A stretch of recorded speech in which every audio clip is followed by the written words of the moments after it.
Commission hearings on Thursday, December 12, 2024. While we're getting settled in up here, I'll just review the way we handle our cases here. We have 3 in front of us today. For each one, a staff person will come up and present the case to the Commission, and the applicant will be invited up to add additional insights that they would like to share. And I see my wife in the audience, so hi, Sue. And then the Commission will ask questions of the applicant, and then we'll open up the public hearing for members of the public to come up to the microphone, state your name for the record, and you'll have up to 3 minutes to share your thoughts with us. Close the public hearing, return to the applicant for additional Q&A, and then the Commission will deliberate on the case and make a decision. Staff does prepare for us draft resolution language that is both in favor of and against each case. And so if it appears that we're reading our resolutions, we often are, but that does not mean that the decision has been a foregone conclusion. With that, are there any conflicts of interest from the commissioners for any of the cases today? Okay. Kristen. All right. Before we go ahead and get started, I just wanted to take a moment to acknowledge and thank our chairman, Mr. Paul Roseboom. It is his last meeting, unfortunately, and as the city's requirements are that he is term limited, and there will be a new person appointed in his place. And so, Paul, you have served on the Planning Commission for I don't even know, was it 12 years? Just about 12 years. So many years through some really difficult cases, as well as an update to the Community Master Plan, which was just approved by the City Commission last week. And so your service and dedication to the city is just, thank you. It's been greatly appreciated, and I've certainly appreciated you as a chair to help guide the work that we as staff are doing through the Planning Commission meetings. So do have a certificate of appreciation in recognition of dedicated service since April 2013, and as chairperson, efficiently and poetically steering the Planning Commission through housing text amendments and adoption of a new master plan with integrity, good humor, and tact. So thank you very much. Thank you.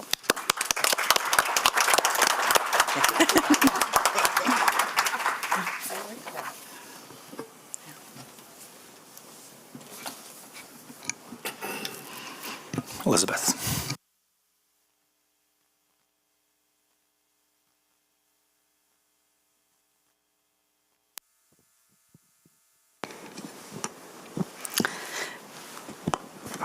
The first item on the agenda is a request for a multifamily development at 1644 Ball Avenue Northeast.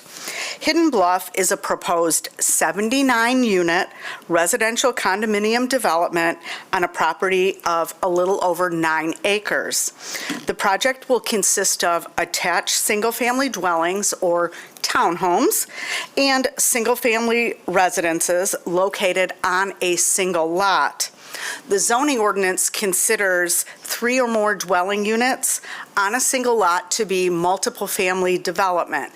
And that is the reason that is going before you today, because multiple family development in low-density residential zone districts requires special land use approval.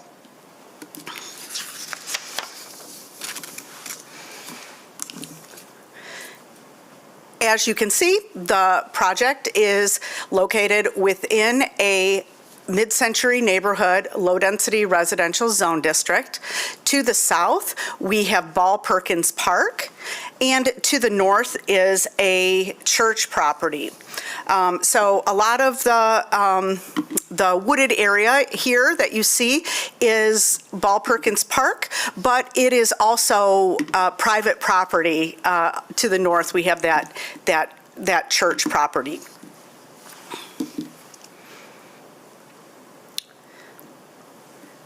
We have a map here that shows Ball Perkins Park and their master plan in relation to the subject property. And we just show you this so you can see its relationship to the entirety of the park. The overall property is about 9.3 acres. It's on the east side of Ball. It is currently improved with a single-family home and several outbuildings. It is proposed that this home be retained, some of the outbuildings removed or reduced in size, and this would become a separate lot that is not part of the development.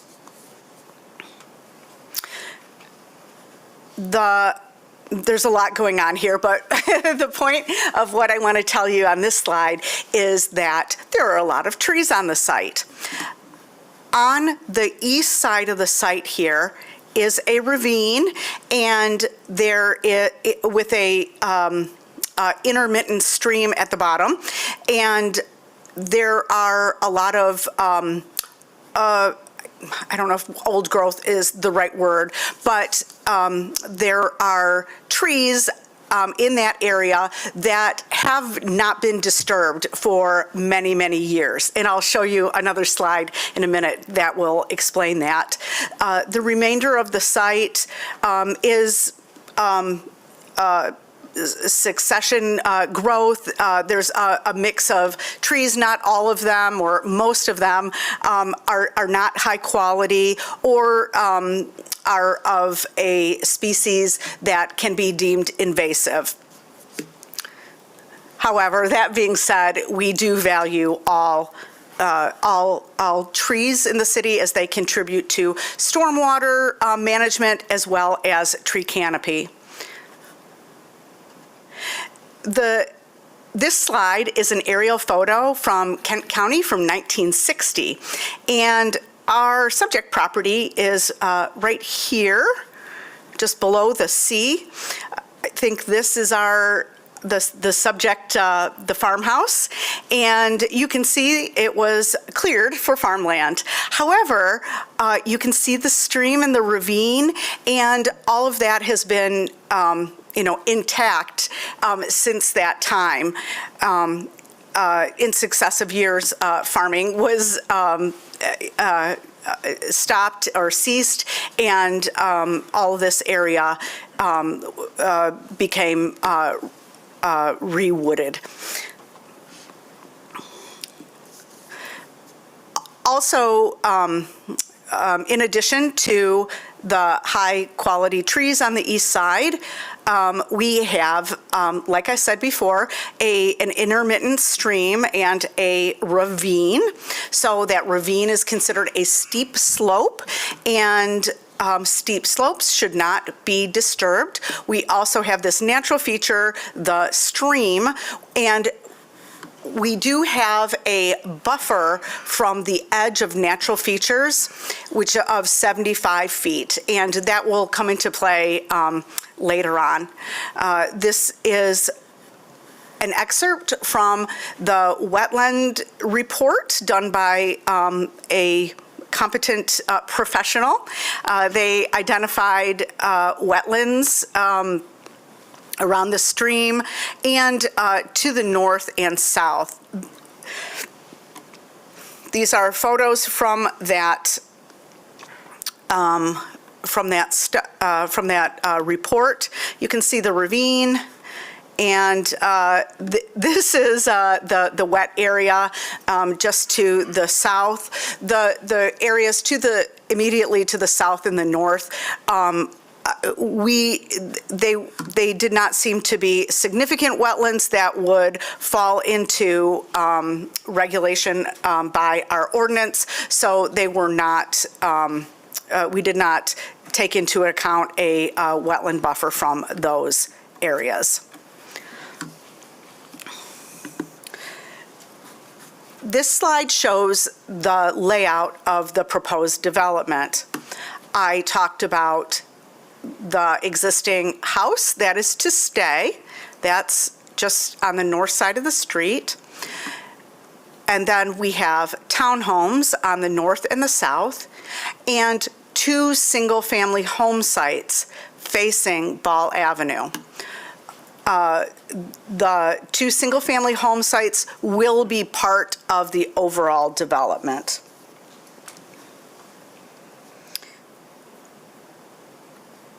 There'll be 28 townhomes in groups of 4 on the north side of the street.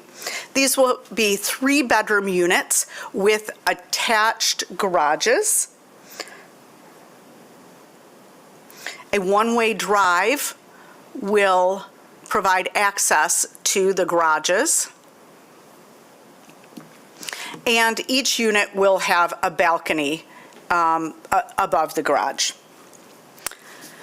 49 townhomes will be located on the south side of the street I'm saying in 5 clusters. The south units will have 2 bedrooms each, and 22 of the 49 will be oriented to the new public street. The remaining units will be clustered around parking areas consisting of carports and surface parking spaces. Each of these units will have a 96 square foot ground floor patio or at-grade patio.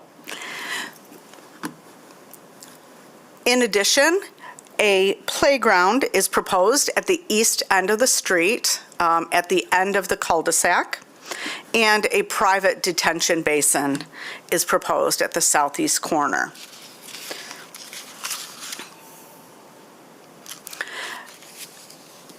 I'd like to talk about density. So multiple family uses in this zone district may be permitted with special land use approval by the Planning Commission. And that is because of density greater than what would be normally allowed for a single family development. Now, the maximum allowed density in this zone district for a multiple family development would be 17.4 units per acre. Now, that is significantly higher than what the master plan recommends, which is about 5 units per acre. This proposed development is 8.64 units per acre, which is higher than the 2002 master plan recommendation, but significantly lower than what might be allowed in a multiple family development in this zone district. So the Planning Commission should consider whether this proposed density is appropriate based on the existing built environment, the nature of the proposed development, the use, orientation, location, scale, the zoning ordinance, as well as the master plan.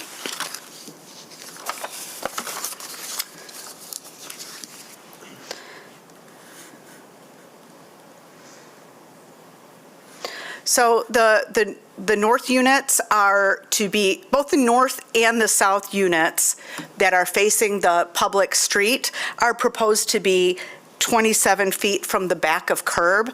That is closer than what we might see in this zone district. However, given the nature of the development, the attached single-family form, staff did work with the applicant on that location, and staff does feel that to increase walkability and for the type of development that this is, that setback is appropriate.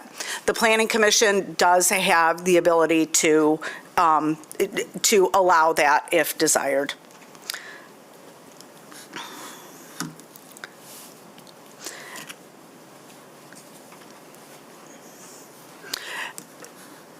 The setbacks of the building on the north side to the rear and the side meet all the minimum requirements.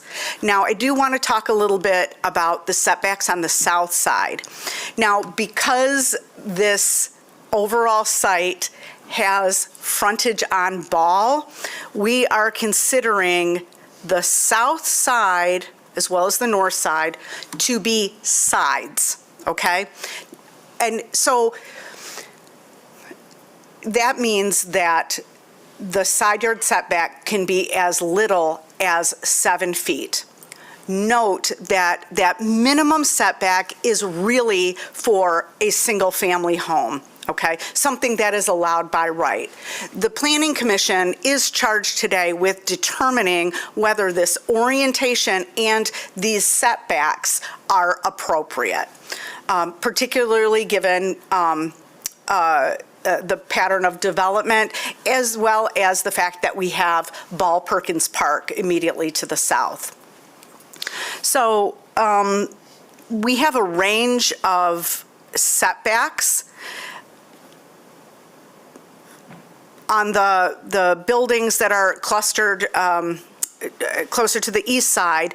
They have setbacks of the lot from the lot line of 25 feet. I'm going to zoom in a little bit so I can see. 25 feet. And the trash receptacles at the end of the,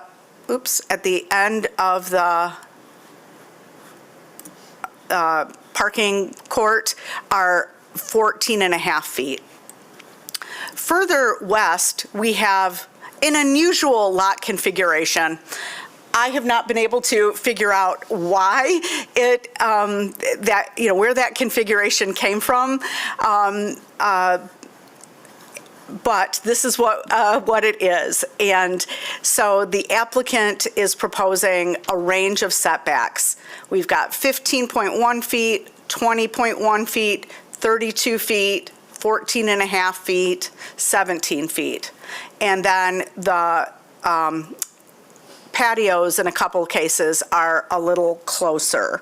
The patios will be as close as 7.5 feet and 18.5 feet from the lot line. So I would ask the Planning Commission to consider these setbacks and to determine whether they are appropriate for this development. Here are some renderings of the northern units. The southern units are quite similar, but won't have that attached garage. The townhomes will meet the height maximum of 2.5 stories and 35 feet. These are about 25 feet at the midpoint of the roof. Materials, the primary building material is vinyl with engineered wood accents on the front elevations. I did talk about building orientation a bit. We do want our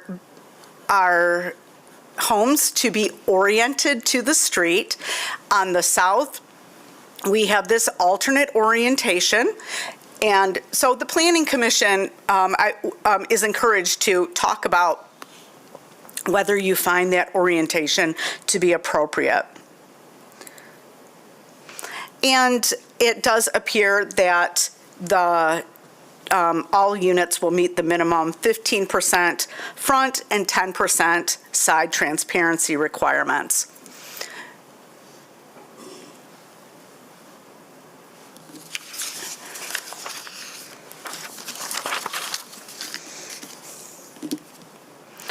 I'll talk a little bit about green space.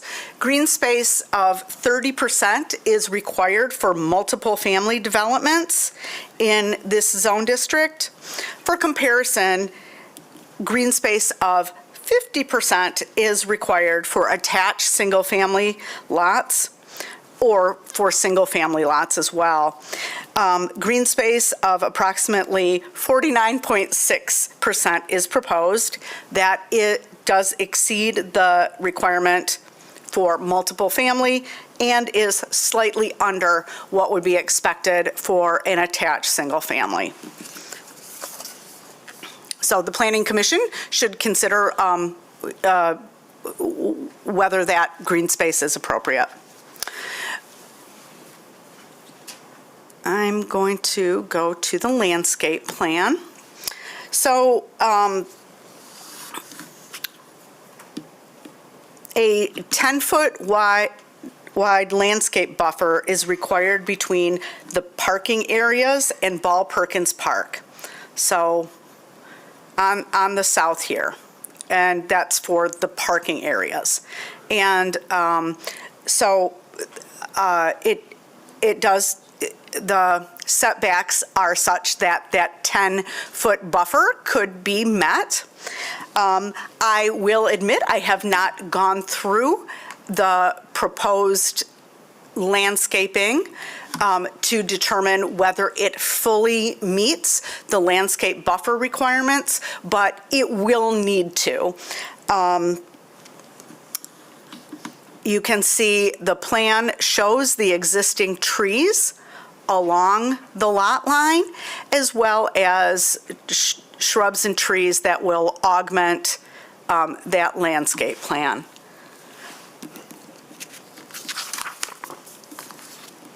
So I would like the Planning Commission to please consider whether the proposed landscaping is adequate, not just for the meeting the minimum landscape requirement, or that the buffer requirement between a parking lot and a park, but also as a transitional feature between that, the use of that park and this higher intensity use. So we should think about that transition between those two uses.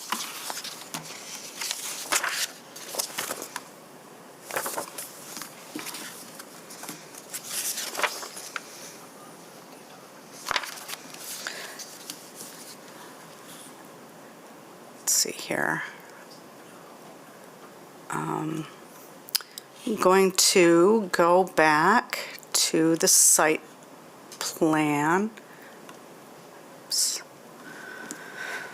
Well, let's see.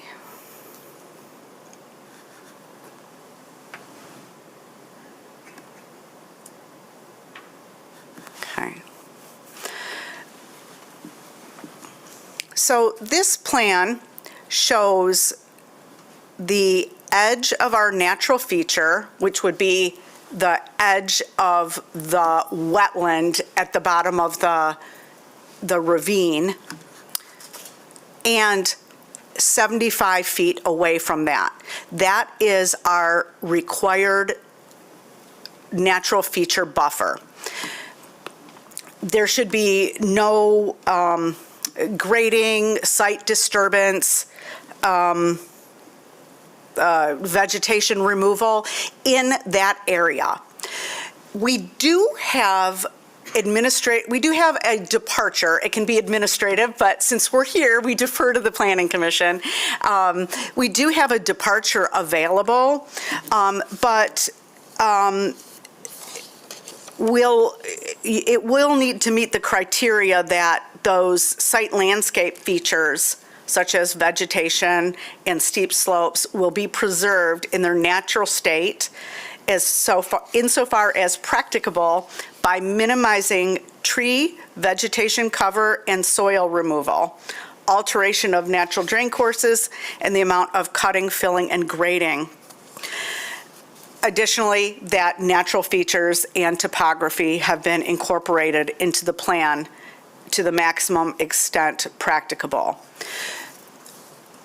Planning and environmental services staff have reviewed this, and we do not find that the plan meets the criteria for a reduction.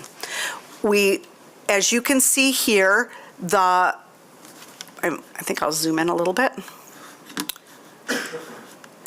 The proposed detention basin does encroach into that buffer, and I can go back to the tree survey, and you'll be able to see where the trees are. A number of those higher quality and older trees would need to be removed for this to occur.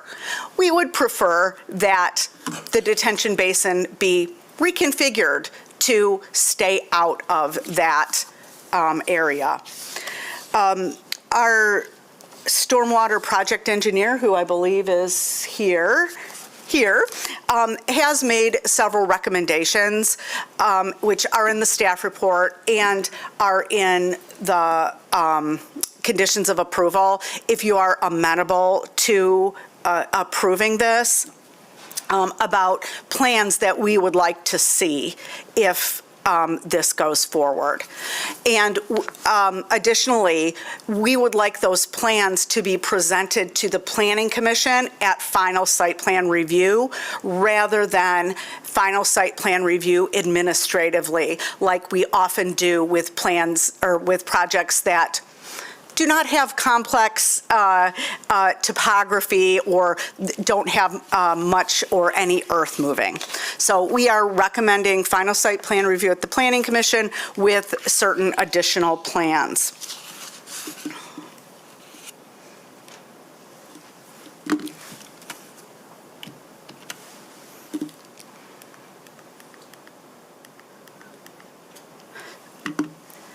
Back to our tree survey here, we've got our higher quality trees on the east side. And as you can see here, everything in red is what would be removed. So we would prefer to stay away from those trees. I would also like to note that even though the trees in the remainder of the site are younger, they could still be as old as 60 years old. So the quality might not be high, but they are large.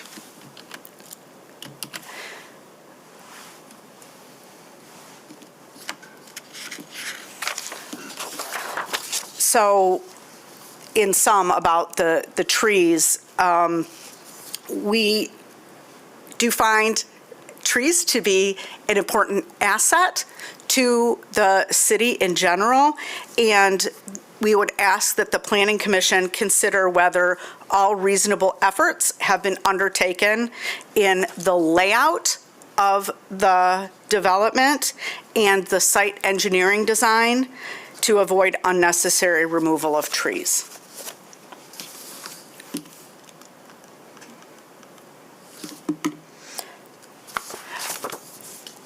Relative to infrastructure, a public street ending in a cul-de-sac is being proposed. It is narrower than what we would usually see, a 60-foot rather than a 66-foot wide right-of-way, but that has been reviewed by city staff and is found to be appropriate, as well as all the plan does include all the necessary infrastructure, such as sidewalks and tree plantings and lighting. And all of that would be subject to final review by staff. Relative to traffic and site circulation, a trip generation analysis has been undertaken, and it has been found that the anticipated added traffic volume will not exceed the target metrics for traffic volumes on the surrounding street. Now, we did have some public meetings, or we did have a public meeting, and we have had some input from the neighborhood residents, and folks are noting that it will increase traffic, and that is absolutely true. There will be an increase in traffic, but it is anticipated that this would be within what we expect for Ball. However, the Planning Commission, should take increased traffic into account when making your decision. There will be adequate sidewalks and connections proposed within the development and to Ball.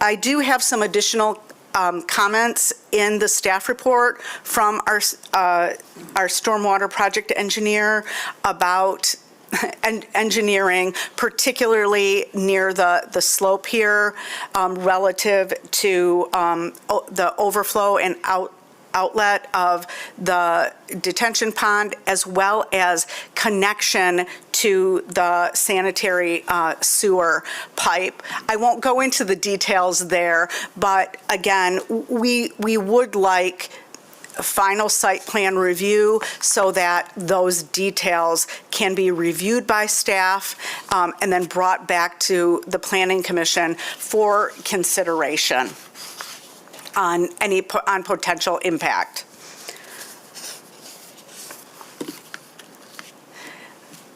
I did talk about elevations already, but I'll go through quickly what is proposed here. This is the elevation on the north side of the street. And this is the rear. You can see the garages and the balconies.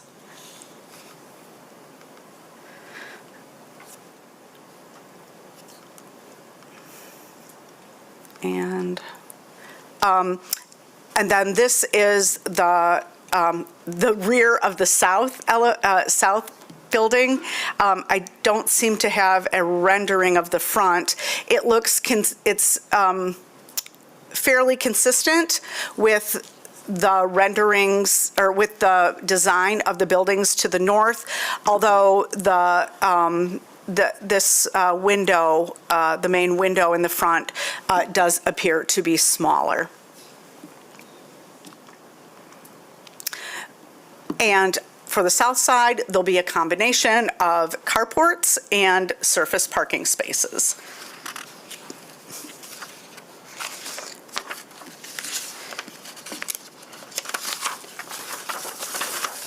And since I am talking about parking, I will finish up with parking there. So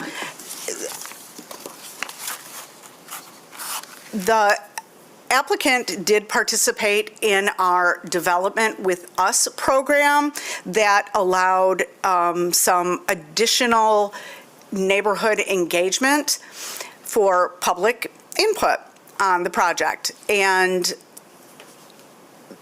at that meeting, one of the concerns raised was the adequacy of parking.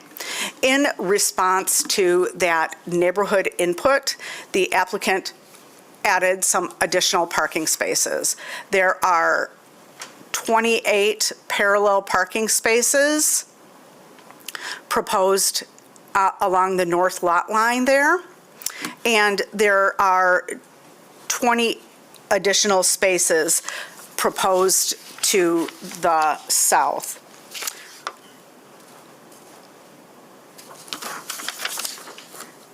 I bring this up because the parking is adequate, but it also exceeds the maximum allowed for a multiple family development, or for even for the requirements for for attached single family, which is 2 parking spaces per unit. Now, the Planning Commission does have the ability to add or allow additional parking spaces with special land use, as well as a parking demand study.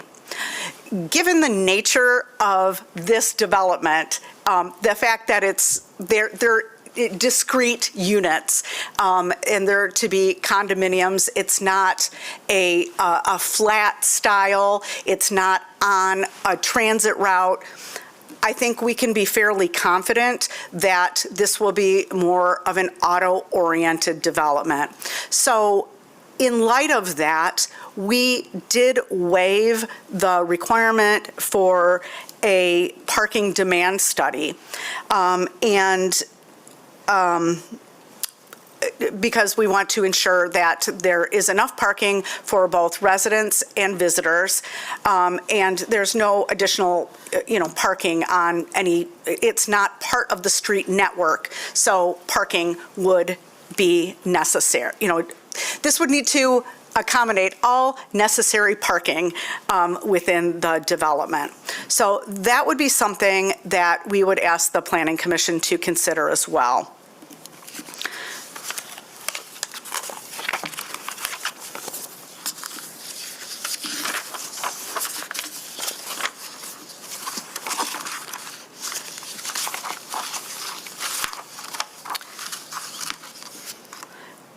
I did mention neighborhood outreach. There was the Development with Us meeting on September 24th. That was fairly well attended. We had 44 people sign the attendance sheet. I do believe that attendance was somewhat higher than that. I think there was a lot of robust discussion and a lot of opportunity for comments. The applicant did take many of those comments into consideration. They did lower the density, added some additional parking. And if there's something I've forgotten, they can let you know what that is. We have received some letters of support for this development, meaning that, we need indicating that we do need additional housing. We also have a number of letters of opposition that that sort of echo the concerns that were brought up during the Development with Us meeting. Those include consistency with neighborhood character, lack of amenities for development residents, traffic impacts, adequacy of parking, and loss of green space, trees, and wildlife habitat. The Northeast Citizen Action Association, or NECA, has submitted a letter. They did note some concerns with the development, those things that I just mentioned that other residents had concerns with, but they do also conclude that the proposed use will not adversely affect the existing neighborhood.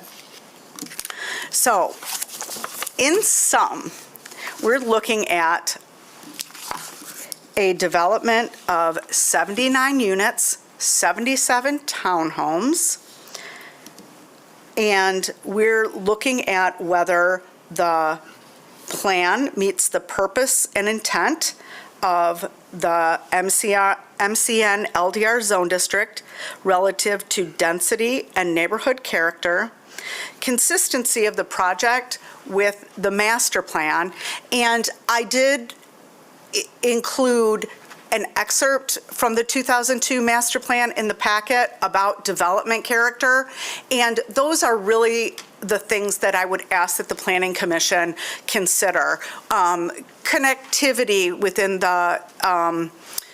the street network, transitional features, and as well as housing, the provision of housing.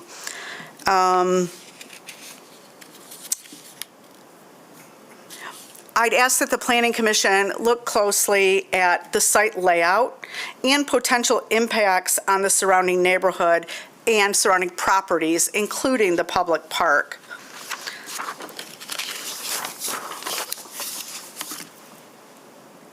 The design of the buildings, relative to their variety or lack thereof, we really are looking at groups of 4 and 5 that are significantly the same.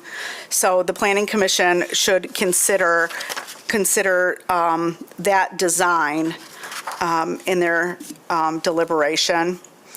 And finally, if you are amenable to approval, whether the project should return to the Planning Commission for final site plan review to address engineering and tree protection, as well as provide detail on the playground. Do you have any questions for me, or would you like me to turn it over to the applicant?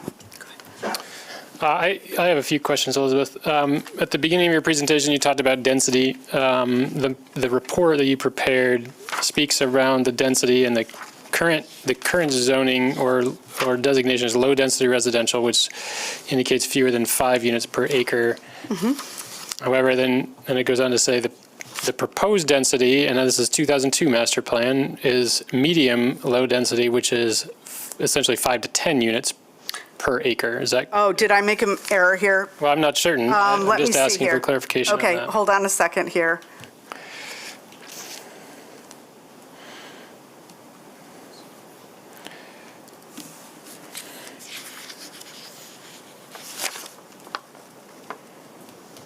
Oh, so this, in the 2002 master plan, this is low density, 5 dwelling units per acre. The density that is being proposed is medium low density. So proposed, so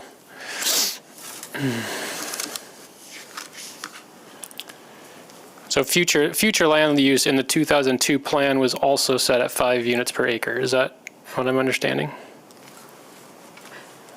The 2002 master plan says 5 units per acre. As proposed, this development would fall into the category of medium-low density rather than low density. Okay. It's higher than what the 2002 master plan recommends. Okay.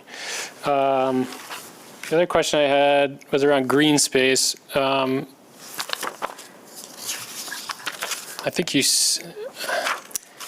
think the green space is actually around 29% proposed, which is slightly less than what is required for multifamily housing. That's what the report states and what the plans state. Then I think when you were talking, I think you said it was at 49%? Is that, Yes. I just want to clarify. Yes. So I apologize. I should have mentioned this. I did have a question for the engineer about what they had written, but we weren't able to connect before the staff report went out. As you said, the plan shows open space of 26.7%. However, that is not the green space. That is not the green space. I assumed it was the same as green space. It is not. Subsequent to the packet going out on Friday, I received detailed calculations of the green space for the whole townhome part. The single-family sites would be eliminated, as well as, any impervious surface and the street, and that comes out to be about 50%, slightly under 50%. Okay. Keeping with this plan, because it shows it well, the steep slopes, can you tell us about and maybe that's not our purview, but what are the rules around steep slopes? They shall not be disturbed. No exceptions, no. There are a couple of little knobs in the middle here that do meet the criteria for steep slopes, but this area has been disturbed. We know that. It was farmland. So I am not considering this a natural feature. Okay, all right, thank you. My question is somewhat related to the density or the per acre building minimum. You mentioned that, is it in the code, it's 17.4? And in the master plan, it's 5. Yes, there is a discrepancy. Yeah. Can you just let me understand that? What is in the zoning ordinance allows a higher density than the recommendations of the master plan. Is there anything you'd want to add to that, Kristen? Yeah, I would just add that's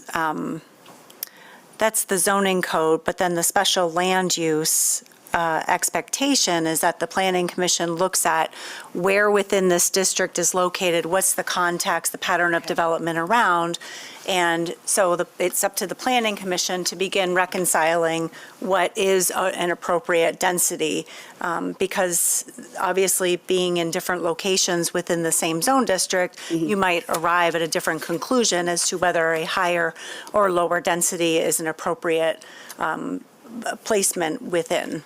Thank you. I just wanted that clarification. Thank you very much. Any other questions for Elizabeth? All right, thank you. Then we'll invite the applicant up.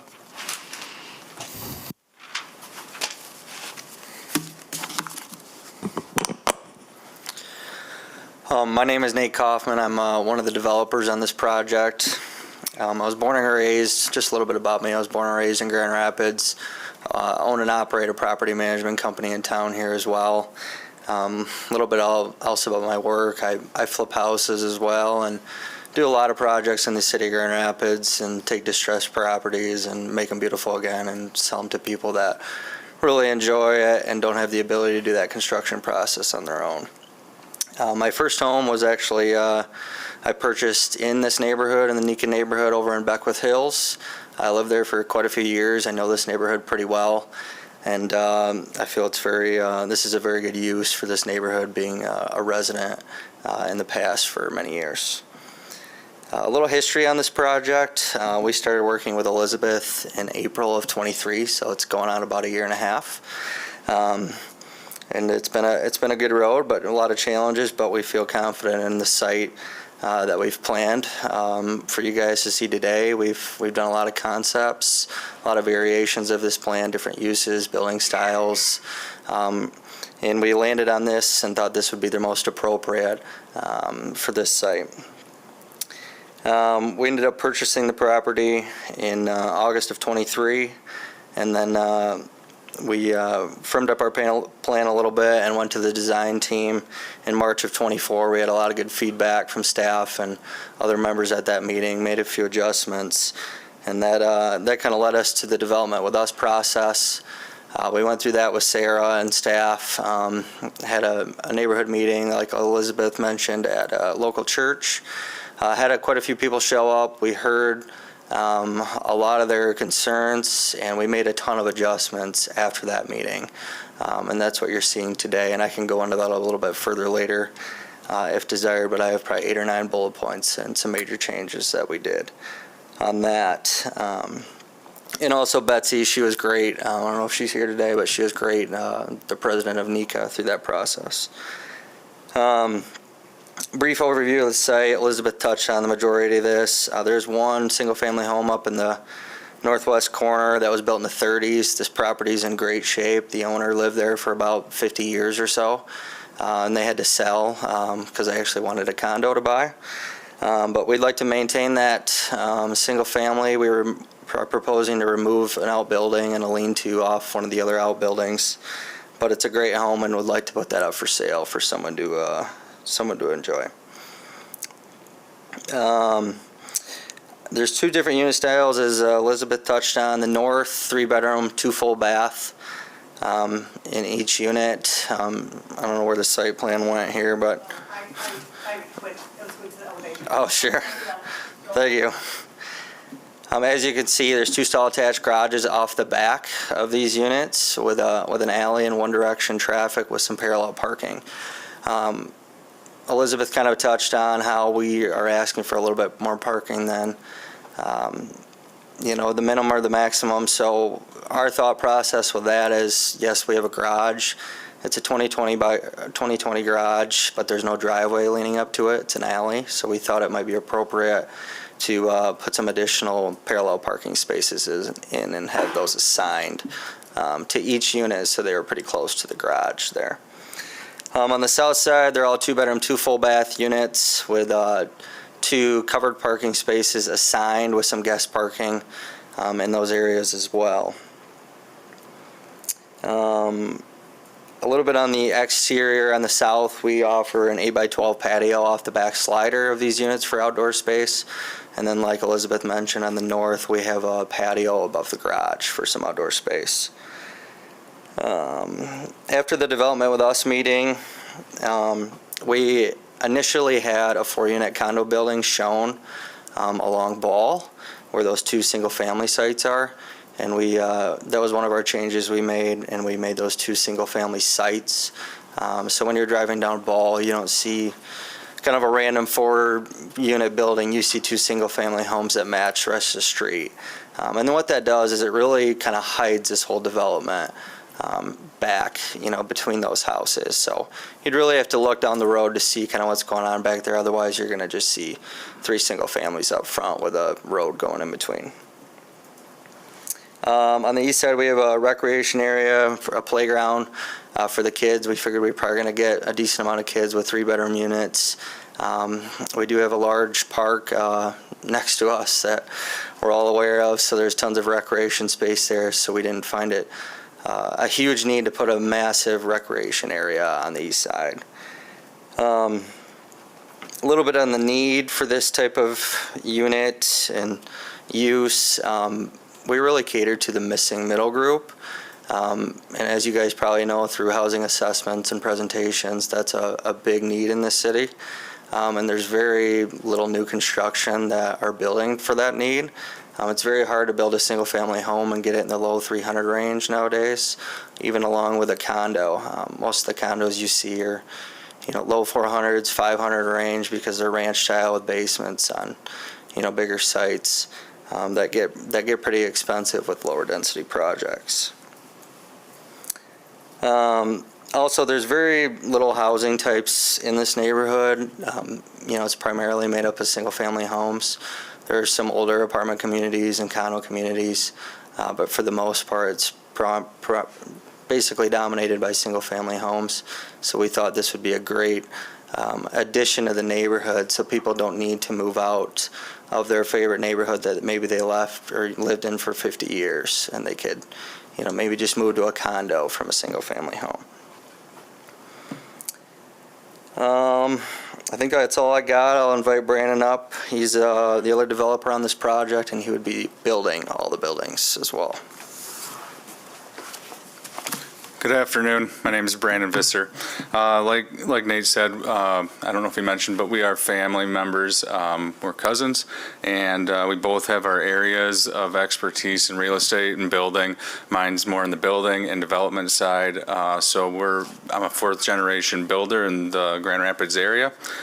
Grew up, have kids that attend schools and churches in this area, so it does hit close to home to try to build something similar to many of the other developments that we have done over the years that fits in the area, but also that we can stand behind and drive by and be proud of. So the ownership and kind of the legacy that we leave is important to us when we develop. We've done a handful of other different style communities, whether they're duplex, condo communities, freestanding, or more high density stuff as well. So finding the need for the area and fitting something that is addressing that need is probably the most important part in the first step of our development process. Like mentioned, it's been about 1.5 years of pretty extensive feedback coming from staff, the community. They were invited towards the end of the process of that 1.5 years, but it's been a good journey of modifying this plan. It's a unique site. It's wider as far as the north-south goes, to the point where it made sense to do something a little bit more creative with some of that extra space that we had. There's some other examples of some nodes or courts, as Elizabeth mentioned, on the south side that kind of have precedence with that. So we thought that was a creative way just to kind of put something in there, but also tuck it back in there. And the whole idea is to retain the corridor feel of Ball Avenue as it is now, the tree canopy along the streetscape. This is tucked back in. We find that that's an asset to this project, not a liability. And I could talk to you a little bit about building construction, but most of that's been covered pretty well by Elizabeth. So If you have any other questions about building, all I can say to that is we use local subcontractors, suppliers. These are wood framed. They're very similar to any of the single family homes that I also build in the area. So as far as that goes, it's just kind of an economical local mentality when we build these types of buildings. So nothing that's abstract or abnormal for the type of construction. Garages have been mentioned, parking's been mentioned. Sidewalks have been touched on, but one of the things we changed after that neighborhood meeting was we had a couple more units. I think we cut back about 20 units or something along those lines, and we had some a little closer to the south side. So we created more of a buffer between us and the park, so that we can have compliance with that natural feature area along the property line that Elizabeth mentioned. So we can keep some of those trees. These are pretty close to grade. There's not a lot of grade change on that south side, so protecting the trees should not be too big of a task, and that's a priority for us, obviously, moving forward with final area site plan review and such. But the other thing that we did add is just additional sidewalks throughout, so we have good pedestrian connectivity so that people can walk through this neighborhood, go from parking to condo, condo to park. We added a stub that was recommended by staff to connect one of those parking courts to the park. So on one of those, there would be a potential connection there. And then obviously the playground, something small, but I think preserving natural trees and keeping it as more of recreational outdoor space as possible to have consistency with the park was kind of what we were geared towards with our amenities towards these dwellings. I'd say one of the last things, we kind of talked about that unmet price point, but I do build houses in this area, and it's been a battle for the last couple of years to find homes for people under the age of 50. I got people that are coming in that are in the older bracket that maybe have a lot of equity in their house, but anyone moving into the area new or trying to that aren't trying to downsize are just having a really hard time. So finding a building product that is attainable for that group of people was 100% the mindset from the very beginning. As I mentioned, we want to create something that we're proud to drive by and be a part of and make sure that it works and it works well. And I think we're hoping that you find that to be true as well. If you have any questions about anything engineering, I think we'll probably get into a few more clarifications on that stormwater, the detention pond, the setback, that 75-foot buffer, and what that actually includes as far as tree clearing or not tree clearing, and the way that we plan to not disturb any of those steep slopes. I think that's an important part. Adam from Feenstra is here to address that as you guys get into your deliberation on that. And then if you have anything else, we can go from there. Thank you. How about go ahead and clarify? Go ahead, Adam. My name is Adam Feenstra with Feenstra & Associates. In terms of how we're going to keep out of the steep slope area, there's really two ways that we need to get across it, so to speak. One is getting access to our sanitary sewer, and one is putting in an outlet for our detention basin. And we're planning on using similar methods for both. It's called a or a directional bore or a bore and jack. They're two slightly different methods, but they do work similar. And depending on the conditions, that will push us towards one or the other method. But the idea is to directionally bore or bore and jack the sewer from the existing sewer line, which is cleared for access from consumers, and do that and bore it all the way past the 75-foot no disturb buffer, so that we're not disturbing that slope, we're not cutting any trees down in that buffer, will do nothing to that for the sanitary sewer. And then for the detention outlet, we plan on using the same method to put our outlet pipe in at the stream bed elevation. And that outlet pipe is not just the kind of the standard outlet, it also serves as the overflow outlet. So the current detention standards, they require two overflow conditions. One is called the primary overflow, and that's required to be through a pipe to the outlet location. And the other is called the secondary overflow, which is the spillway that's, in the even worse case, that the water would just flow over land to the low areas. So the pond itself is sized for what's called a 25-year storm. That's a storm that has about a 4% chance of happening in any given year. That's quite a bit of water. And the primary overflow then, that structure is typically a 4 or 5 foot diameter structure, maybe even larger. And then we put a metal grate on top of it, one of those almost like the ones that you can walk on, so that no fingers or people can fall in, but it still lets all the water in. And since we're talking about a 4 or 5, maybe even 6 foot diameter open area, you could have one of the trees fall on top of it in the middle of the storm, and it's still not going to block that structure. It's a lot of open area. So we're fairly confident that there's no condition that we could foreseeably expect to actually prevent us from using that primary overflow. That means all the water, every time, all the time, should be running down our pipe to the stream safely.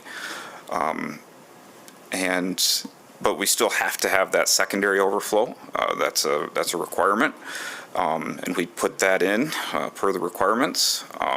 But the advantage to that is, once again, we're not touching that steep slope. We're not touching the trees on that steep slope. And trees are the best erosion control method you can build by or anything. By leaving those trees on that slope, those root systems protect that slope. So even in the event of an emergency overflow over that spillway, under circumstances I don't even know what it would take to engage that, but even if that were to happen, that water would be flowing down the slope past all those trees, all those tree roots, all the underbrush, which will protect that slope from erosion. So we do have some engineering to do on all that. We have things to run by city staff, approvals to get.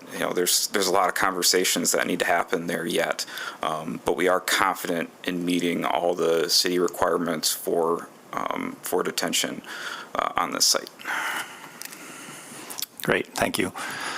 Back to the buildings. So how does the design meet our requirement for variation from building to building?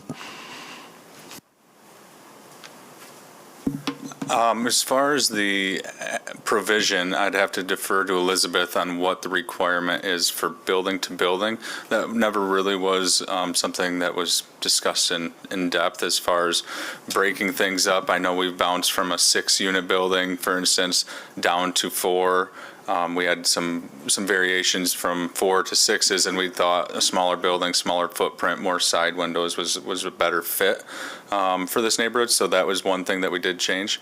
But as far as building to building, considering there's maybe 6 buildings on that north side, keeping the consistency with the setbacks was more important than staggering buildings or having bigger offset side yards or front yards.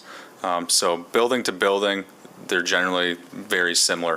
One thing that we would do that's not depicted on the renderings, just for the sake of not having too many renderings, would be siding materials and colors. We would typically put a variation of 2 to 3 different colors and different building, so to speak, style templates, so that they had continuity, but differentiation as well. Thanks. Any other questions for our applicant at this time? How is trash being handled for the north townhomes? Those would be through just personal receptacles put in the garages. Okay, so they roll those out to the street? Yep, on the back side. Oh, backside.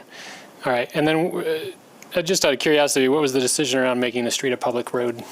It was recommended by staff from a very early stage that there's been precedence of private streets in the city of Grand Rapids later being converted to public streets by demand from the residents. And they didn't want, the issue with that is the private roads aren't built to the standards of the public street, and then the city has to take those over and kind of deal with a less than adequate road structure dimension. So they thought it would be advisable to start from this point. So that was really what initiated that conversation. Gotcha. Okay. Okay, thank you. Yep, Then thanks. we'll open up the public hearing for anyone who would like to address the commission. Make your way up to the microphone, state your name for the record, and you'll have up to 3 minutes.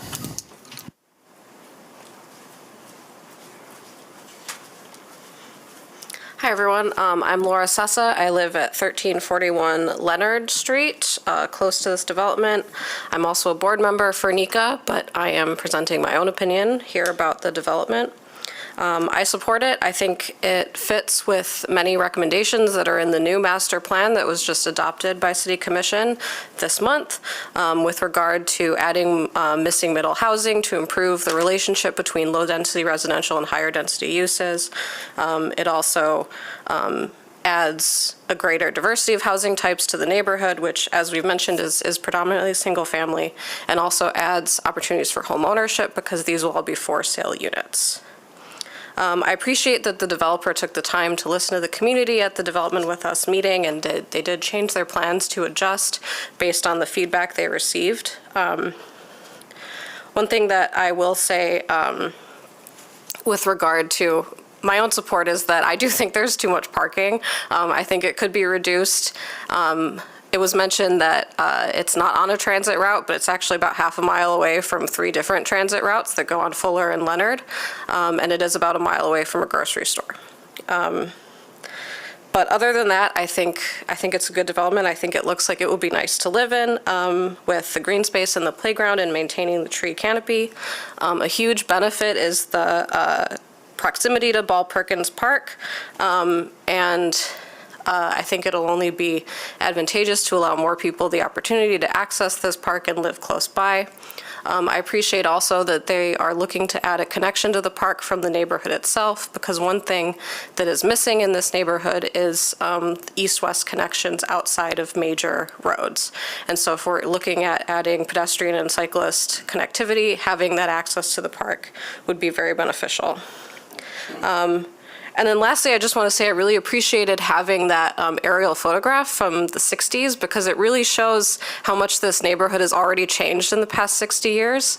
I live on an old farmhouse that's 125 years old. Looking at that map, my house was probably one of the only ones there when that was taken. And so it just goes to show that in the past 60 years, we've already turned all this farmland into housing. And so it's kind of just, in my opinion, more change that has already occurred with the precedent. So I think you should always show that. That's such a great thing to see. Yeah, I mean, I support the project. I think it'll be an asset to the neighborhood. I think that with regard to the change, like, the city is always changing, and so we're always going to have to be adapting and changing neighborhoods based on current needs. So thank you.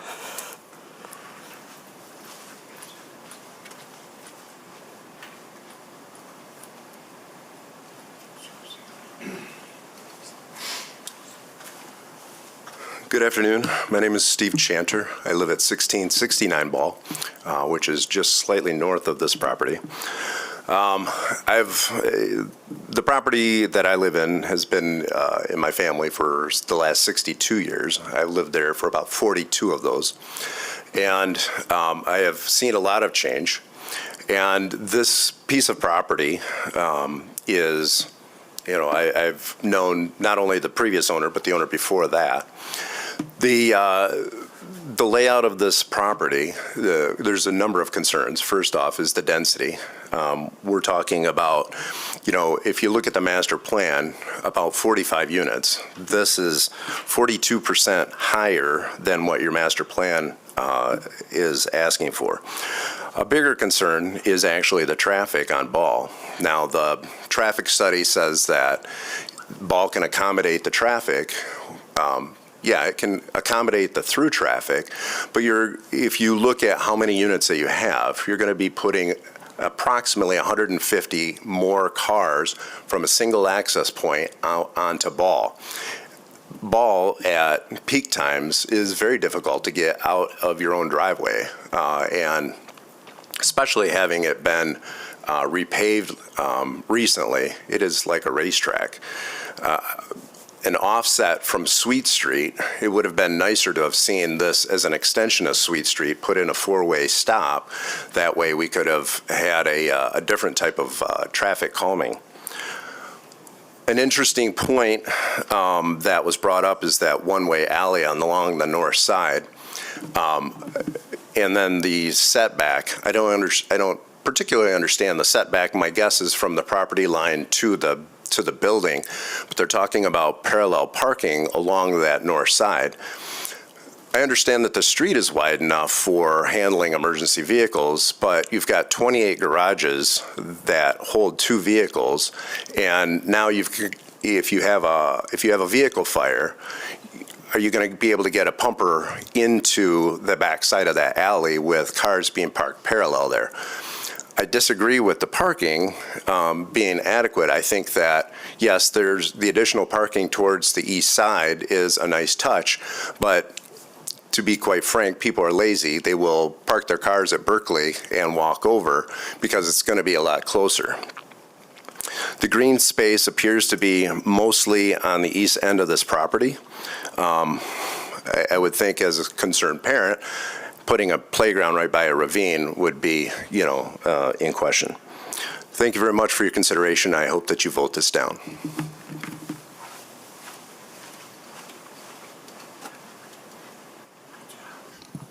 Feel free to queue up if you're planning to speak.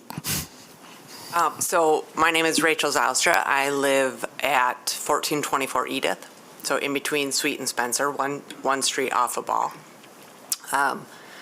And I am in support of this development. I wasn't able to make the neighborhood meeting, so it's been kind of interesting to catch up on everything. But just in terms of the neighborhood, I feel like it's a great neighborhood to be in. I think we need a lot more high-density housing in the city. Price range, this is fitting in right with what houses in the neighborhood are selling at currently, so that seems appropriate. And I guess, yeah, as far as the density of it, I think that is what this city needs to bring more people to town. People are moving here. People want to be here. I'd rather see denser housing than have it be all spread out over 20 acres and give up more of our green space. So personally, I think we need a good mix of, what we have right now, which is about quarter-acre lots. At least that's what my property is. Yeah. So I think overall it looks like a great plan. I love that it's by the park, but still tucked away. Like I said, you can't see it off the street. And one of the reasons why my husband and I moved back to Grand Rapids and back to this area was because we are so close to major thoroughfares like Knapp and Leonard and the highway.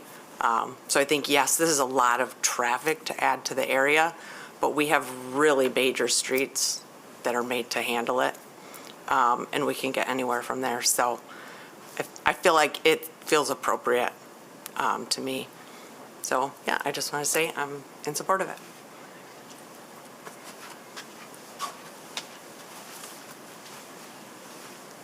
Hi, good afternoon. My name's Joel Vanderbent. I live at 1790 Ball with my wife, and I tried to get my neighbor to come, but she worked third shift and she couldn't make it to this time today, but I won't represent her completely, but her name's Patricia Bella. Greenfield Apartments are just a little ways down the road from this proposed, and their apartments, they're less densely populated than what this proposal is, but these are condos. And that just seemed a little bit odd to me. Being that it seems like there's so much being tried to, or so much being proposed to be built in such a smaller space.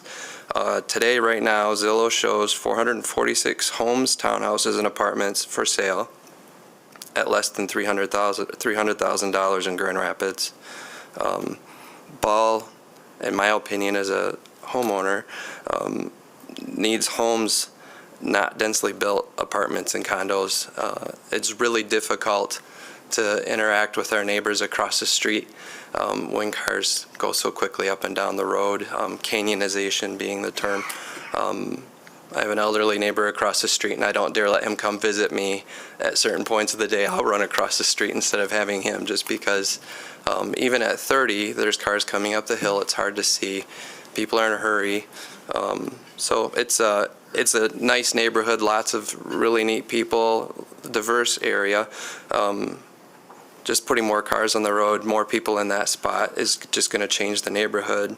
And then just from a logistical perspective, the road is narrower, the buildings or the homes or the condos are closer to that road.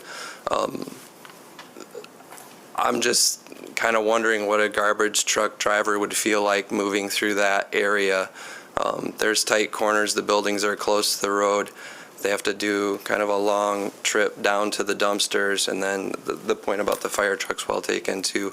It just seems like there's a major compression going on there.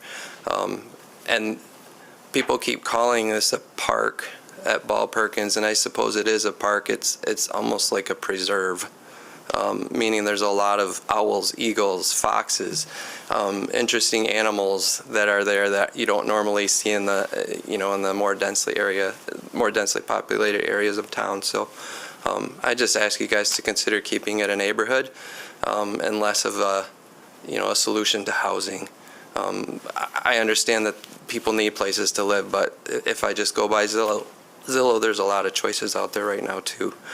And you don't have to live on top of each other to do that. So thanks for considering.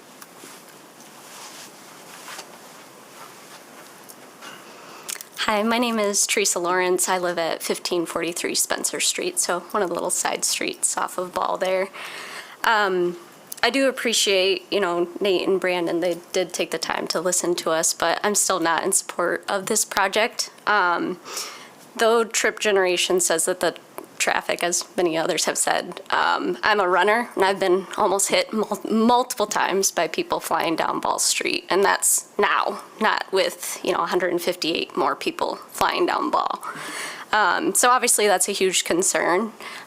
Similarly, I've seen neighbors trying to cross the street and having pretty severe issues, like right around rush hour time. So that does bring up a lot of concern. The other piece that comes to mind when I'm looking at this build, and I've never lived in a condo, so I can't speak from experience, but the sound and quality of life does seem pretty intense with having 4 units or even 5 units looking at this. The middle groups don't get any space to light. When you're in a house, you get your side light coming through, things like that. So just something that I noticed. Again, never lived there, haven't had the experience, but could be a possibility. For me living in the area, I am concerned with the increase in people and the increase of sound. It makes me fearful and kind of worried about having to move. Lastly, we do appreciate, like my neighbor before said, the nature and the wildlife that this area provides. We have seen bald eagles, peregrine falcons, things like that. It does make me question where all of this nature is going to go. It's going to be shrunk substantially. And then lastly, I know there's been kind of discussion around where's water going to go. I don't know the full understanding. I'll leave that to the engineers, but I am curious because the water table is so high. So just thinking through that process, I know that there have been problems in the past where some pumps were had to be installed into homes. So just would be curious and, would like to bring that up as a point to consider. So thank you so much for your time.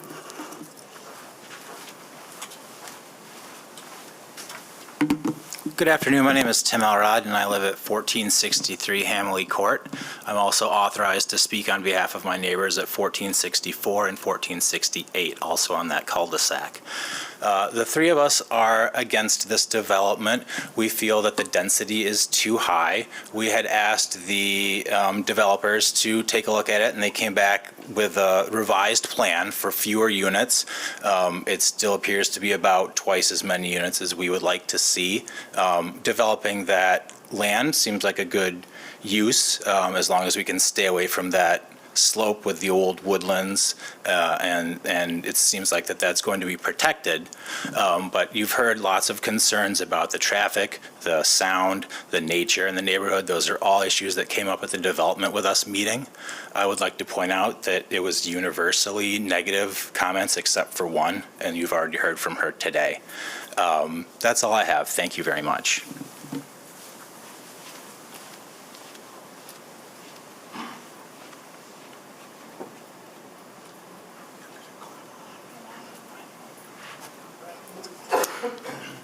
Hello, my name is Scott Breitup. I live right across the street at 1611 Ball from this project. Right on the corner, I'm on the northwest corner of Ball and Sweet. I am against this proposed development for numerous reasons, obviously. One of my biggest concerns is property values. What's going to happen to the property values of the existing homes, not necessarily, well, in Auburn Hills Plat as a whole, but those who are on Ball Street, right across the street or right next door to this development. I don't know if any studies or anybody has sat down and actually thought about what's going to happen to the value of my home and the value of my neighbors' homes should this be built. So I'm concerned about property values. I'm also concerned that it doesn't really fit the general feel or vibe of the neighborhood, which is single-family, low-density homes, many of which were built probably starting in 58, 59. I mean, these are brick, nice ranch-style homes. Most of them are ranches. There's a couple of two-stories there. But also concerned about the snow in this development. When it snows and it's plowed, I see some problems here. If we get a really heavy snow, where are you going to put it? Where's it going to go? And then what's going to happen when it melts? I'm also concerned about the traffic, but that's been touched upon. And once again, I'm against it. I don't think it fits the neighborhood. It's not what the current people who bought homes in the neighborhood desired when they bought the home. You know what I'm saying? I've lived in my house for 32 years. I bought the house because of the vibe of the neighborhood and the single-family home feel, and,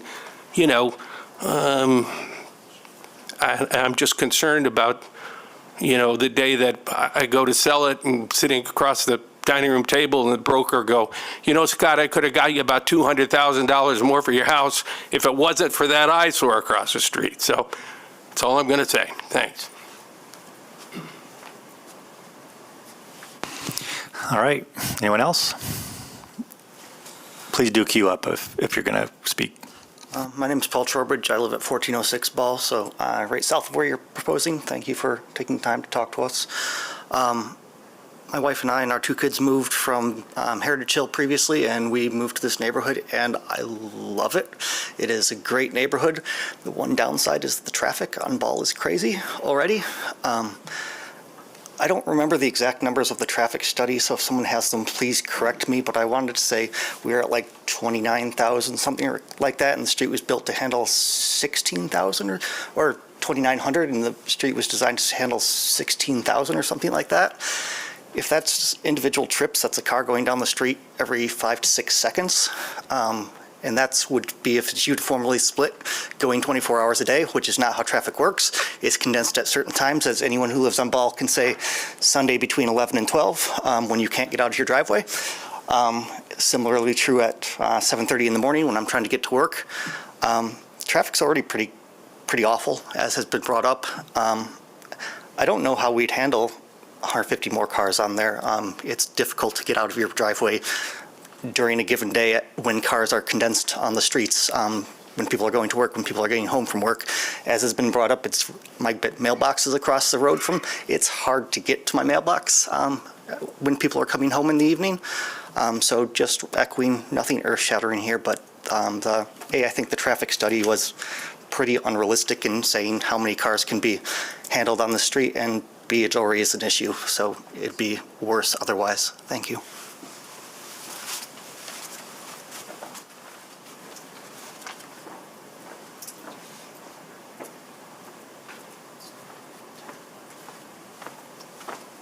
Hello. My name is Raymond Arendt. I live at 1560 Ball, the property directly south of the proposed area. I would just like to say emphatically I'm against this. It is definitely a question of density and appealing to the aesthetics of the current neighborhood. Trying to pack 70 units into this area is just way too much. The aesthetic of the neighborhood is houses with yards, fenced yards, families raising pets and stuff. I feel stacking all these people into this small space, does add to the traffic of the area, but also, as they were saying, this isn't visible from the street, this is directly visible from my backyard. So the back of my house looks out to dumpsters now and looks out to tall buildings. It doesn't look to the forested area that we're used to. I do also have concerns about the animal life that lives in this neighborhood. We do have a lot of turkeys, owls, falcons, hawks. There's no proposed, that's just going to push them out into our yards more than their space that's already dedicated to them. I really don't have much to say that hasn't already been said, but it does feel like they're just trying to pack in as much as they can and get as much money as they can out of these units. And instead of parceling this land out for single-family homes, which would have continued to fit with the aesthetic of the surrounding neighborhood, they're attempting to throw in a large apartment complex. And I know they're saying they're single-family homes, but what's to stop them from, once this is okayed, from them just selling those whole units to their family members and friends to rent out? And in 10 years, what does this look like? As Scott had said, the property value of our houses, now what is that subject to? That they're just going to make a huge cash grab out of all this land right now. To me, it seemed more aesthetic, as I like what they were doing with the 2 parcels in the front. I would have liked to have seen the entire property just done out like that. And that seems to me to fit more with the aesthetic of what we're already used to. Thank you for your time.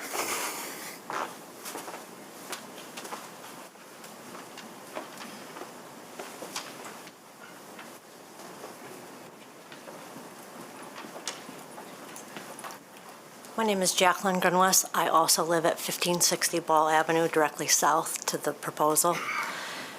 I just wanted to point out that the developer had the opportunity to develop some prime real estate that backs up to a park that would never be developed by any other buildings or such. They showed 2 units that are facing the park with balconies possibly facing the park. That would be awesome. Who wouldn't love to live in that kind of situation? All of the other south-sided residents there face each other. I feel like it was a missed opportunity to utilize the space that they had available to them. And even onto the back part where there's a retention pond, it just seems like it was a missed opportunity. I wasn't fully aware of a port to access the park and or the bike trails that exist back there. Instead, I see a line of dumpsters, like my husband pointed out. I understand that the area needs to get developed so that more housing is available in Grand Rapids. I just feel like it was a really big missed opportunity to utilize the space that they had available to them.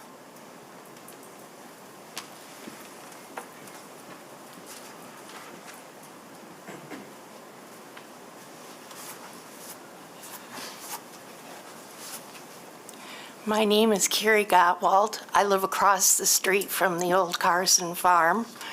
I'm concerned that I'm not going to be able to get out of my driveway. We have the church just about another plot next to that farmhouse they talk about. On Sundays, there's certain hours that I cannot get out of my driveway if I decide to go to the store. And it's not just traffic on Sunday. The church has things going on all week. So there's extra traffic coming up our street constantly. And then the issue about people speeding.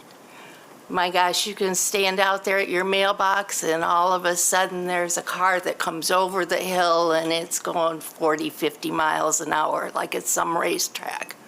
It's dangerous. And we're going to put more housing and more people and more kids in that area.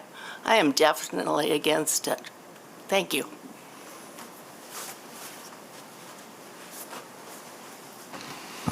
Anyone else who would like to comment on this case?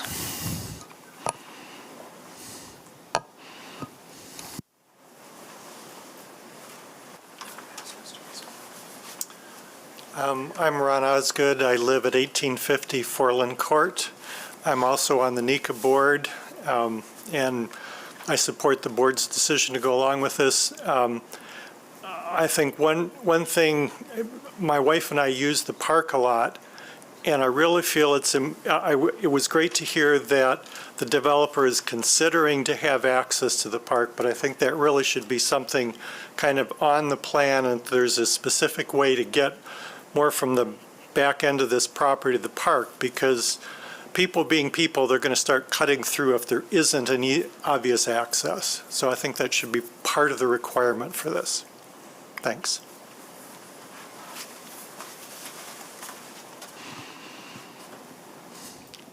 Anyone else? Okay, we'll close the public hearing and invite the applicant back up to address anything that you heard. Yeah, thank you for the comments. Just noting on the plan, I could point at it, but I'll just do that.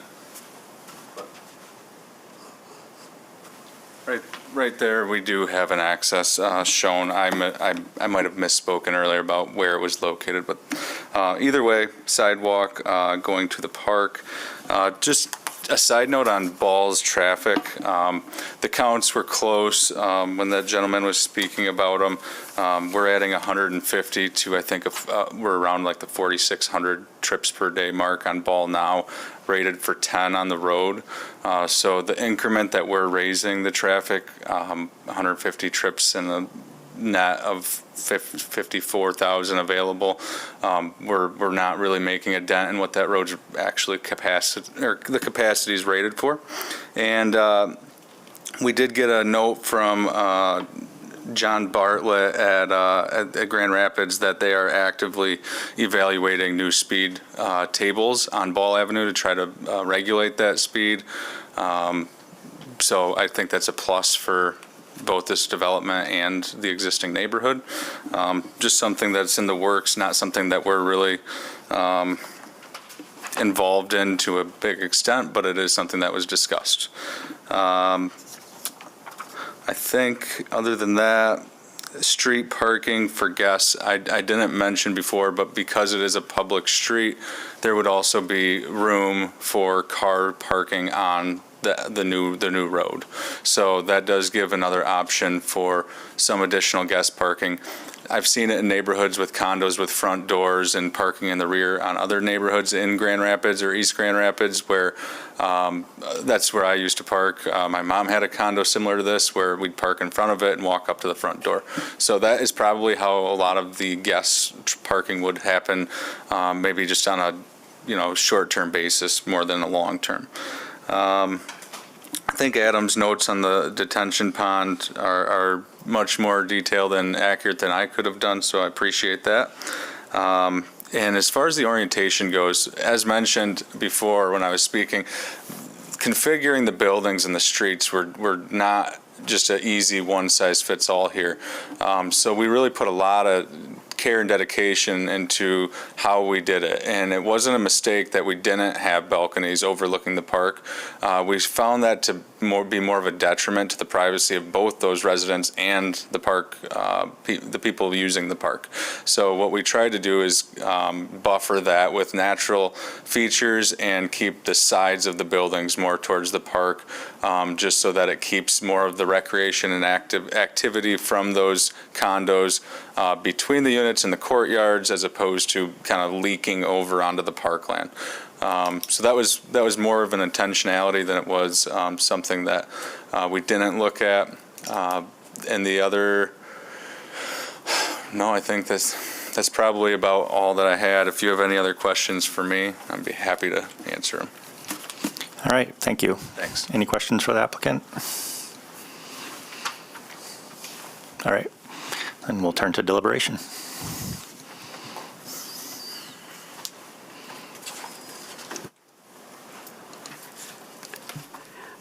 As was mentioned by a number of people, we certainly do need housing. This is a beautiful neighborhood, and I support putting in of townhouses as a way to have some differentiation while many of them are single detached homes. It does seem that the density for here, it does feel too packed, and not just because of the number of people, but the lack of green space particularly along the southern end where people's patios overlook parking lots and other condominiums. So I do have a concern about the lack of green space and the density being above the threshold that is for this area.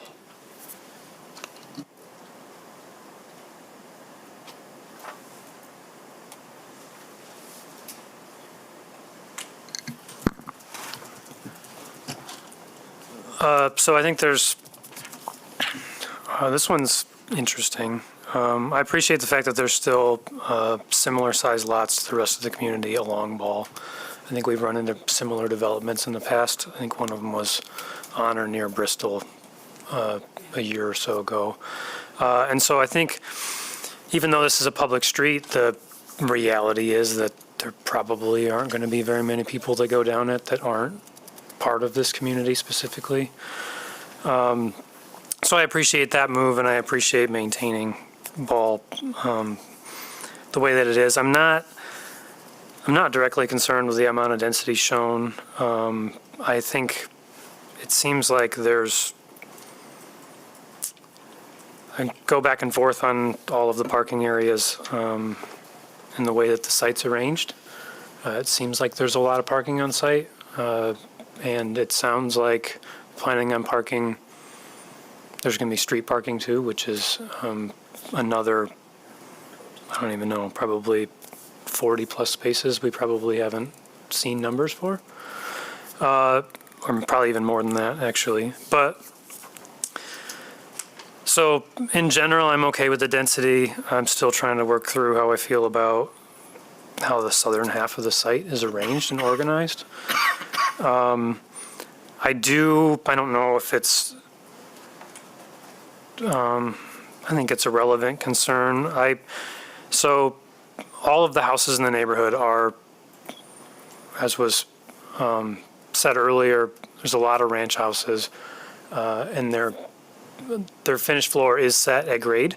But if you look at them, they're set back significantly further than the street than what we're seeing here. And so typically in an urban environment, the closer you get to the street, the higher the first floor elevation needs to be from the street for comfort, walkability, and privacy for the residents in the homes. So with these being set at grade, this close to a public street and a sidewalk, generally where we have examples like this in the city of Grand Rapids, they tend to be places where the shades are drawn all the time because the people inside the home are uncomfortable being at the exact same elevation as the people walking just outside their house. So I think that is certainly a consideration in this instance. I don't know if it's, yeah, I don't know if that should be weighed considerably in our decision or not. And then I'm also generally curious about how the grades on this site actually end up working. I think I wish we had a plan that showed us at least an idea of how it was going to work, because I struggle with it looking at it. So understanding a little better would be helpful. And then I have one question that I should have asked a long time ago, but we've run into this multiple times in the past. So to jog my memory, and I guess for the record, what do we do when plans don't match? So like this, the retention pond on this plan isn't the same as the retention pond that's 2 more pages down or up, or on the landscape plan. So because this one is set back to that 75-foot setback line. So if we are going to, I mean, if we did support this and voted for it, what are we approving?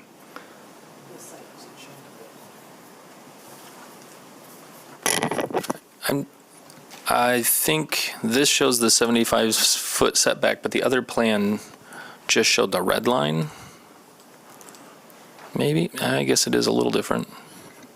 I assume it's the same line. The blue dashed line is. Oh, okay, I see it now. Still there. And it goes up to it. Looks Yep. like it's cut off right at that line. So certainly if a post-construction grade plan is desired, that could be something that the Planning Commission can request, and we could bring forward either if there's a table the request, or if you support staff's recommendation that this is a preliminary site plan review, it could be added to the items that we would like to see for your final site plan review at a future date. It's already listed as, okay, sorry, I didn't remember that. And then as far as the plans, you're right, they should all match. Sorry if we missed something there. Typically then, should you choose to move forward, the site plan is the plan that would control the actual layout relative to building placement and any infrastructure locations. The landscape plan is just that, focusing on the landscaping and the types of trees and the location of the landscaping. It's not, it wouldn't typically be the controlling document for the site layout. Thank you. There is there's an ongoing need for housing, particularly in the city of Grand Rapids, and we hear a lot about the need for affordable housing, but that missing middle is something that I think is consistently overlooked. My one concern with the development is just the density, and it appears that the density is just out of character for the neighborhood, particularly in an established neighborhood of single-family homes. So that's my only concern with the project.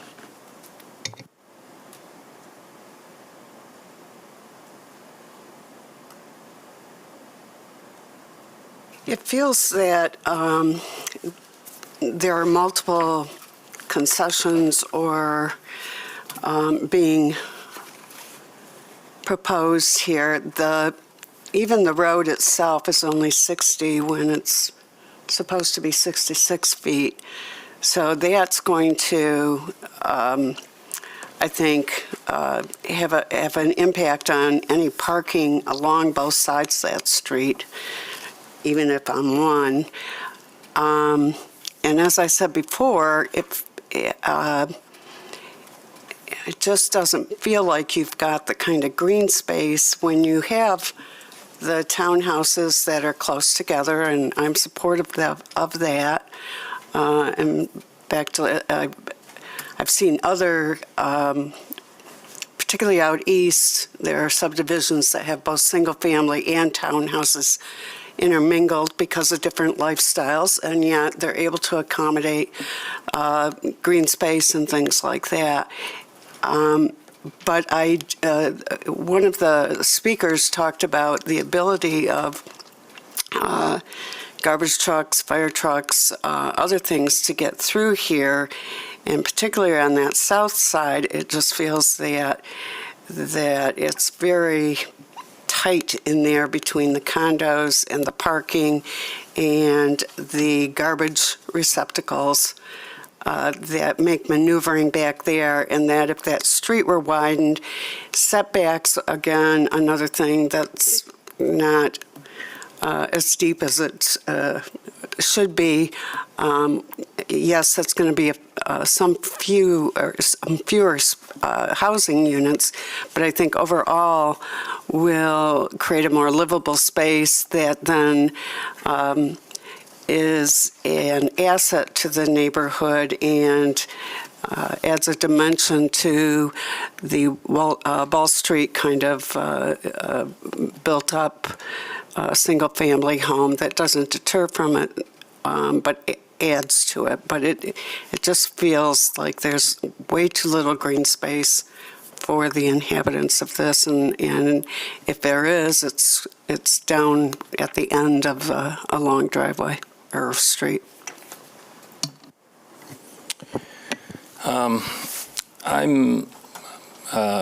As Commissioner Swem said, I think the single-family homes along Ball is a nice touch. I think that's appropriate, and as with many cases that we see, having even just a visual transition between what you are seeing at the street versus what the use is deeper in a lot, this helps a lot, and I think it's very appropriate. I'm not concerned with the density, and I'm not concerned with the amount of green space here.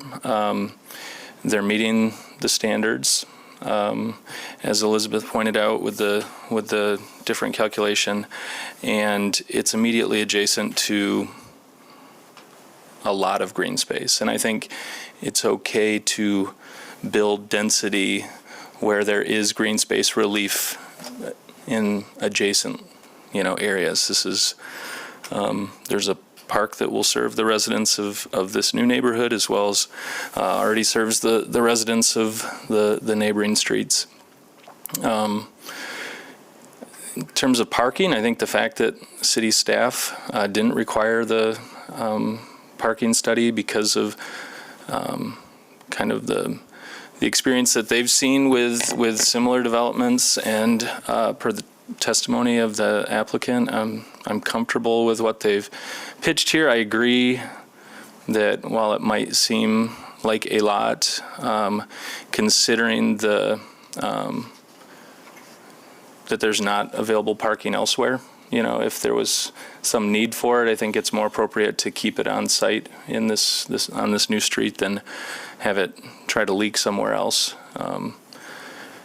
Some of those calculations are also in 2-stall garages, I believe, so it's not surface parking, which I think I view differently. So I'm in general comfortable with that. I'm okay with the bringing a final site plan for review. I think that makes sense considering a couple of the question marks, and I think a lot of these things can be addressed through that. I appreciate that there's sidewalks, that there's a connection to the park and a connection out to the main road. As was mentioned, I think that the traffic study that was conducted shows that while there may be traffic concerns currently, I don't think that this will make it considerably worse. I don't even know that it'll be noticeably worse, considering the number of cars that this may add. So I'm in favor of it. Yeah, I would say I'm generally in favor of it. I think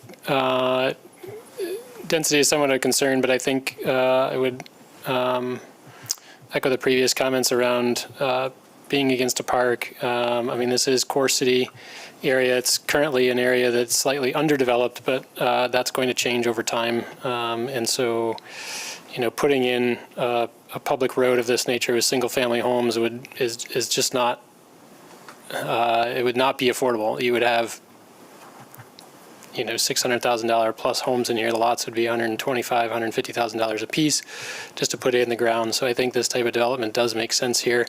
I think as a creative use of the space, the parking areas with carports is, somewhat less than ideal, but I think, I like the courtyard concepts with these and how these are laid out. I think I share some of the concerns echoed previously around. I'm not certain that final engineering will allow for the density that's proposed here.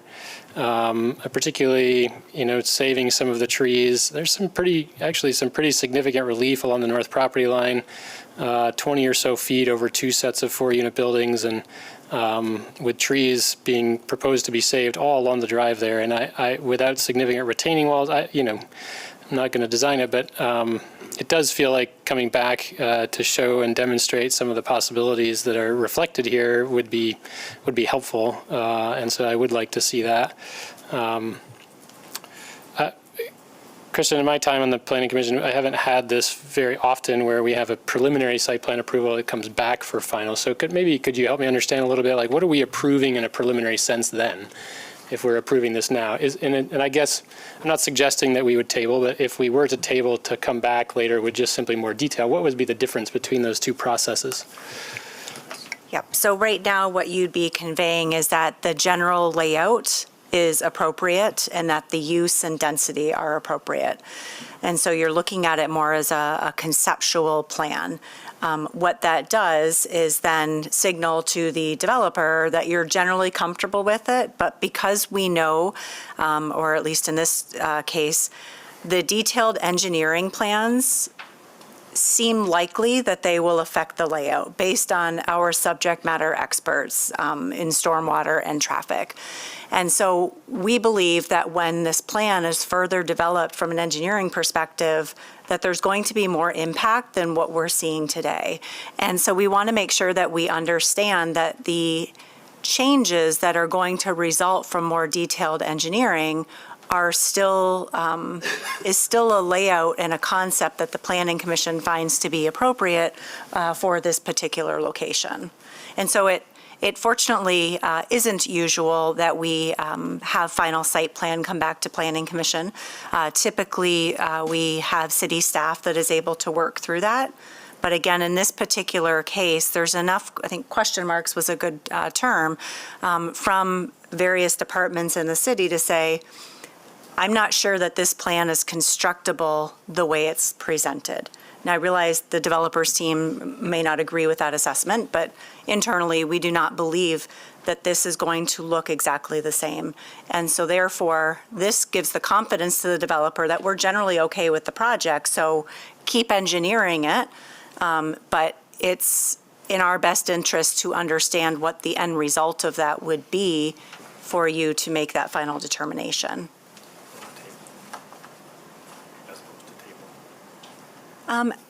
You could also table for additional information. Tabling, I think, would perhaps give a little bit less confidence that you're comfortable with the project. Several of you have said you're generally comfortable with it. Others have, seemed to express some concern with it. Fully engineering or almost fully engineering a project obviously carries a significant expense. And so typically we, in the city of Grand Rapids, try not to have that level of detail and engineering complete if we don't know that the general layout and the use and the density is something that the city finds to be appropriate. But you could table it if you think that the information you might receive as a result of additional engineering would help you conclude or make you conclude a different, how do I word that? Would conclude differently whether the project is appropriate. But those are two options before you. Of course, the third option is to approve as presented and let city staff work through the details, and we would determine whether or not we find that the changes that may result from final engineering through permitting, typically that's a call that I would make of whether we still find that it is in keeping with the character of the plan. In this particular case, we're not comfortable taking on that determination with this project.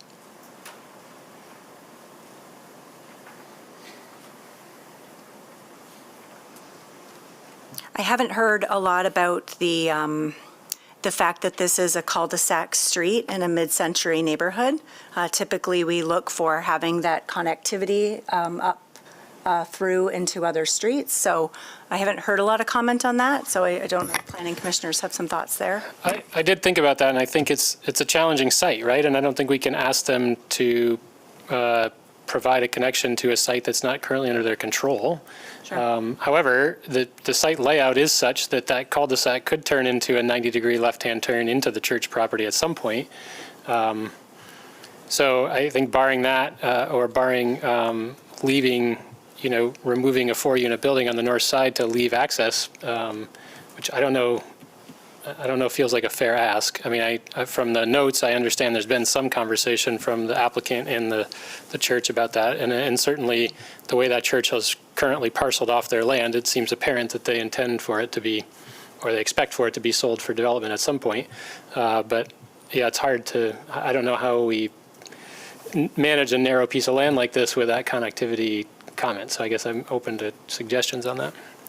I could be wrong, but I thought I saw on the other side of the street a cul-de-sac as well, but maybe I'm wrong. But it would seem that given both the ridge, or the whatever you call it, and the park, that that cul-de-sacs better serve this topography and usage of the property behind it. For me, Commissioner Yunker, it would you're right.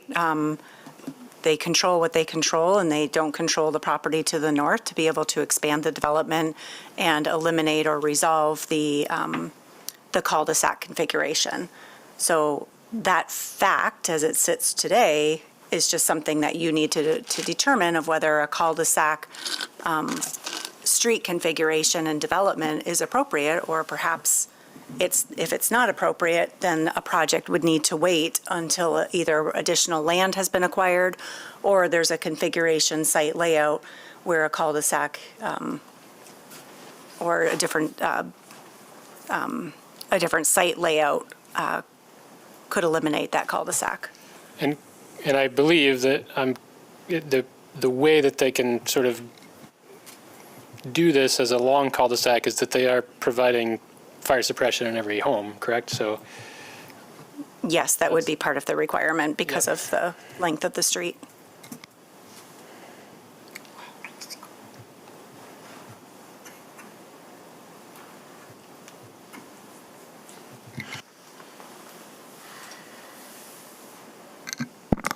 I had similar thoughts about the cul-de-sac, but I mean, it's certainly not ideal, right?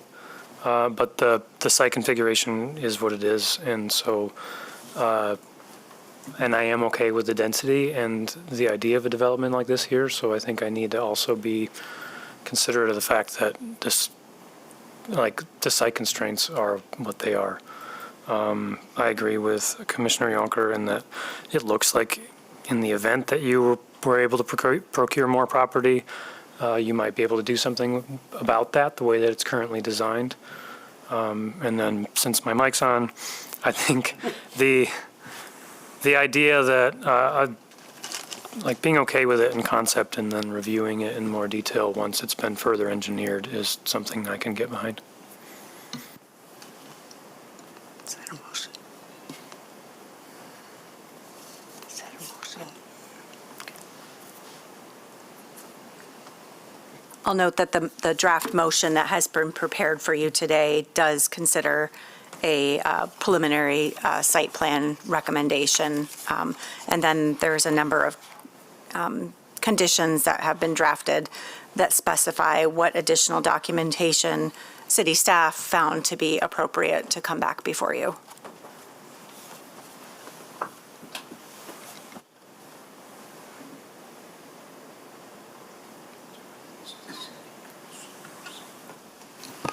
Any further discussion, or would someone be willing to make a motion?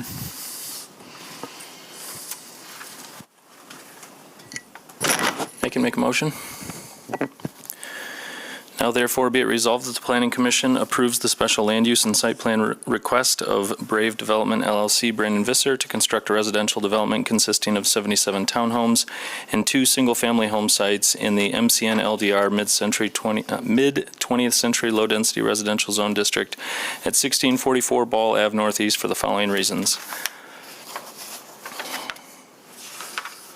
What am I looking at? All right. The proposed use will be consistent with the purpose and intent of the master plan and zoning ordinance, including the zone district, because the proposed use will meet the underlying intent of the MCN LDR zone district to create, maintain, and promote a variety of housing opportunities for individual households. It will support goals outlined in the master plan Great Neighborhoods chapter that are supportive of the provision of housing types other than single-family detached residential, including provide a broad range of high-quality housing choices, maintain and increase the number and variety of housing units, allow for new housing products, and allow for a range of housing types within all neighborhoods. Support the objectives outlined in the Master Plan Development Character chapter for higher quality, medium, and high-density residential design to blend medium and high-density residential development into the surrounding neighborhood context and provide visual transitions along primary street frontages and more visible edges of the new development.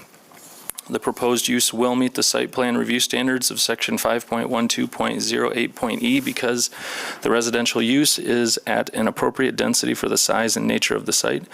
Elements of the site design are harmoniously and effectively organized in relation to the size and character of the site and the type, size, and proportions of buildings. Natural features, including mature vegetation, will be incorporated into the site design to the maximum extent practicable. Number 3, the proposed use will be compatible, harmonious, and appropriate with the character and uses of the neighborhood, adjacent properties, and the natural environment because the site plan addresses the existing built environment by the appropriate location of building types and building orientation relative to adjacent properties. The project maintains the neighborhood's unique character, reinforcing its sense of place, and the proposed development will result in an appropriate density for the neighborhood. Potentially adverse effects arising from the proposed development on the neighborhood and adjacent properties will be minimized through the provision of adequate resident and visitor parking, adequate setbacks and landscape buffers, and appropriate building orientation and entrances. The proposed development will not be detrimental, hazardous, or disturbing to existing or future uses or to the public welfare by reason of excessive traffic, noise, glare, or visual clutter, because the trip generation analysis has concluded that the anticipated number of trips will not significantly impact the traffic conditions in the surrounding roadway network. Adequate setbacks will be provided to abutting uses. The proposed use would not adversely affect the walkability of the neighborhood, impair pedestrian circulation patterns, disrupt the continuity of the urban street wall, or otherwise hinder the creation of a pedestrian-oriented environment because the proposed development will reestablish the street wall on all street frontages. Homes will be oriented to the new public street establishing the street wall, and the width of the new street is appropriate for the existing and anticipated volume of traffic and will conform with the dimensions for a neighborhood residential street. 5, the health, safety, and general welfare of the public will be maintained because adequate off-site public infrastructure exists to support the development. The cost of any new public or private infrastructure will be borne by the developer. The proposed use would not be detrimental to the financial stability or the economic welfare of the city because the scale and design of the proposed development does not place an excessive burden on services currently furnished or may be required by the city, and the development will provide necessary housing within the city limits. Be it further resolved that the following conditions of approval shall apply to this project. Standard conditions set A approvals will be on the screen. 1, that the testimony, application, and plans submitted by the applicant and signed, dated, and stamped by the planning director shall constitute the approved plans except if plan elements do not meet zoning ordinance and/or other city ordinance requirements and/or as amended in this resolution. That the use shall operate according to the application, plans, and testimony as recorded in the Planning Commission minutes. That this approval does not include any proposed signs, and any future signs shall be subject to the requirements of Article 15 of the zoning ordinance and permits received prior to installation. That a land use development services permit, building permit, and all other required permits be obtained from the City of Grand Rapids prior to tree removal, construction, demolition, or operation. That any expansion of the approved special land use requires an additional special land use review and approval by the Planning Commission. That the proposed use will comply with all other applicable city ordinances and policies and all state laws. that this approval shall take effect 16 calendar days after the date of the Planning Commission's decision. Number 2, that development on each single-family home site shall be subject to the site and building element requirements of the MCN LDR zone district, including green space of 50%. That prior to the issuance of a LUDS and/or building permit for any site work or construction, the master deed and articles of incorporation for the condominium association shall be submitted. Number 4, that construction activity shall be limited to 7 a.m. to 7 p.m. Number 5, that Planning Commission final site plan review shall be required and shall include the following. A, revision to the plan to eliminate encroachment into the 75-foot protection area. B, a grading plan. C, approximate stormwater calculations to verify volume sizing. D, a geotechnical report that includes soil borings, groundwater levels, and soil types in the proposed directional drill pathway. E, a plan illustrating tree protection and root protection zones and methods and details for protecting existing vegetation both on and off-site during construction consistent with the requirements of Section 5.11.10. F, that a landscape plan that will include a landscape plan meeting the landscape buffer requirements of Section 5.11.12 for the area between proposed site improvements and Ball Perkins Park. G, the final location and specifications of the connection to Ball Perkins Park, subject to the review by the Parks and Rec Department. And H, details of the proposed playground. Is there anything that needed to be added or amended? I would just add your initial, now therefore be it resolved, to state that you've approved the special land use and preliminary site plan review. Okay. We have a motion. Is there support? Support. Any further discussion? All those in favor say aye. Aye. Any opposed, same sign. Motion passes. We're going to take a 5-minute break. We'll reconvene at 3:11.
retiring chairperson decided to retire an hour early or so.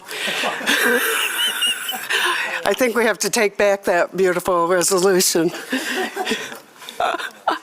I'm Susan Shannon, so I will chair the rest of the meeting. And our next item is 525 Century Avenue, 325 Pleasant, and 500 Cesar Chavez Avenue.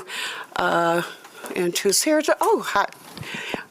And Laura's here to switch it. Our next case is a request for a self-storage facility. The details are in the staff report. In the interest of time, I'm going to give a high-level overview, so please ask questions if I miss something in the staff report that you think needs to be answered or discussed. The subject properties are in the TCC, Transitional City Center Zone District, as you can see shaded in green. The property on Cesar Chavez to the west here is an existing U-Haul self-storage facility that was approved back in 2017. The proposed site on Century, the applicant is proposing to construct a new building to facilitate storage of U-Haul storage boxes. And the property in the middle, sandwiched here, is owned by U-Haul as well. And that property is included in this request because it's necessary for access to their new construction on Century. And I will show a slide that will illustrate that. The surrounding area, there is a cannabis retailer to the north. Even slightly more north is a large, the Century building that has received some historic protections in the last few years, and it was recently approved as a large development to include housing, retail, restaurants, and also some self-storage. At this point, I do not know if that project is moving forward, but it did receive some special approvals for those uses. And the property is also surrounded by some light industrial uses. It is in the Granville area specific plan, identified it as the Wealthy Gateway, in which is characterized by higher building heights, infill construction, storefronts, and an interspersing of light industry and maker spaces.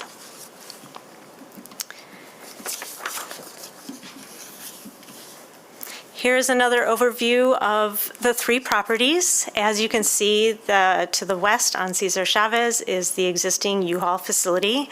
They have a robust business, it would appear, and lots of trucks.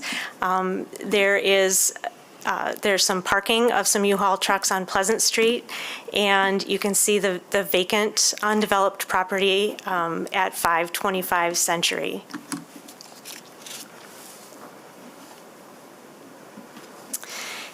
This slide is the proposed site plan. You can see the building that is proposed. It will be the height of equivalent to a 4-story building. It will be a large open warehouse intended. It won't have individual units to be accessed by customers. It will be primarily accessed by U-Haul employees to store and stack the U-Haul boxes that are typically picked up from the site and delivered off-site directly to a customer. Occasionally, a customer will come to pick up their own box. In that case, an employee will follow the path of this black line on this slide to cut through the Pleasant property to deliver. The customer will be directed to park at the Cesar Chavez U-Haul site to have the box delivered to their vehicle or trailer there. And this black line shows the intended internal circulation path for moving boxes back and forth from the proposed new building to the existing U-Haul site. Any flatbed trucks accessing the site will be using the shared central drive on the property on Pleasant, and will be accessing the back of the new building where the loading docks are. So part of the consideration today is to consider the overall circulation and operations that really, as proposed, are dependent on the use of all three properties, two of which are owned by the applicant and one is under contract to purchase. This is a rendering of the proposed new building. As I said, it's the equivalent of 4 stories high. It meets the height requirement. The applicant is proposing some transparent windows focused on the facade facing Century and centered closest to, on the sides closest to Century. Here's some more images, renderings of their proposed building. The glass is transparent on all floors. It is my understanding that they will function as display windows, that there is no transparency to be provided into the warehouse itself, that there will be a display behind the glass to emulate that there are storage units behind the glass. One more consideration that we asked the Planning Commission to consider is the entrance. The main entrance for the building is facing the property at Pleasant Street. It's at the rear of the building. In this rendering, when you see this storefront and that door, that is intended for emergency egress only. It is not intended for customer access.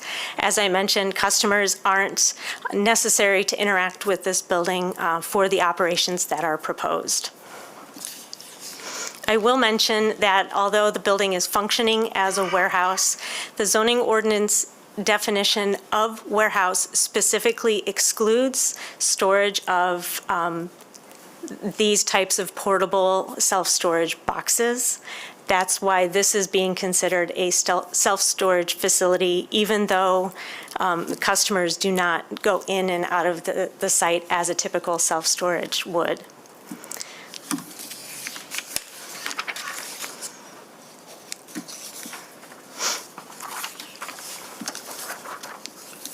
As relative to building elements, the building is intended to be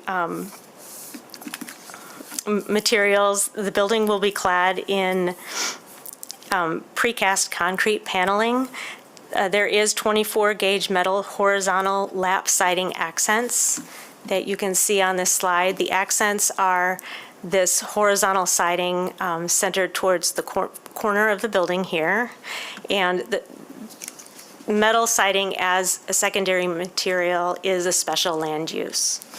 So that is part of consideration today.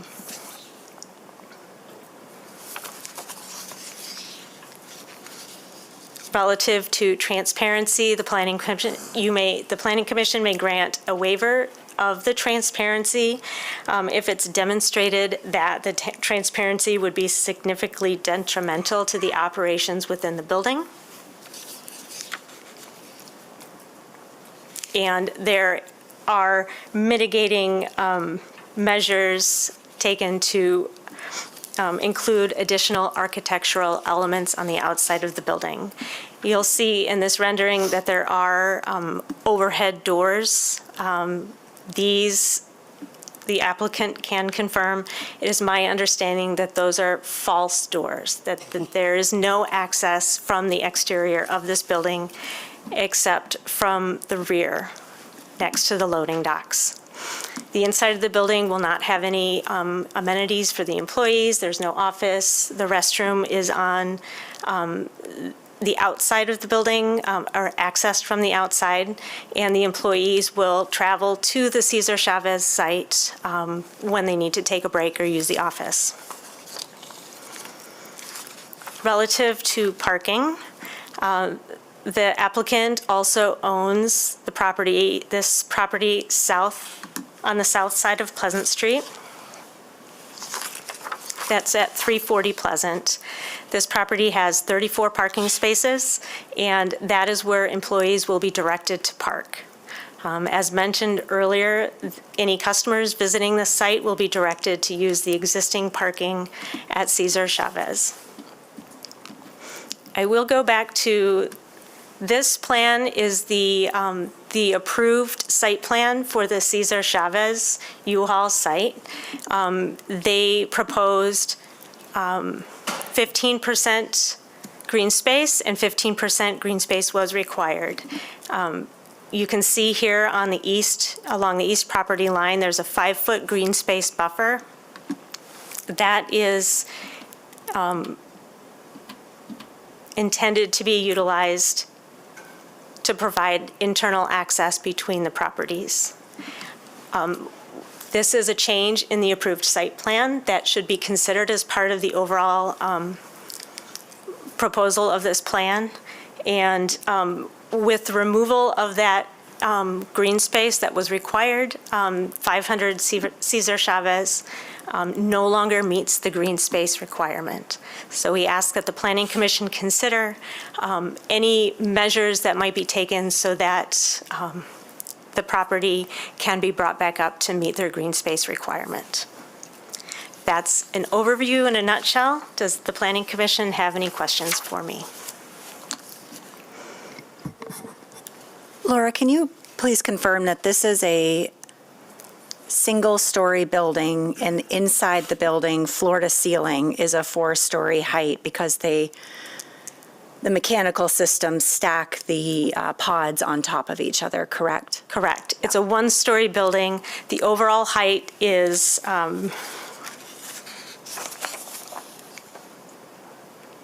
measures 44 feet, which is within the typical height for a four-story building. Okay.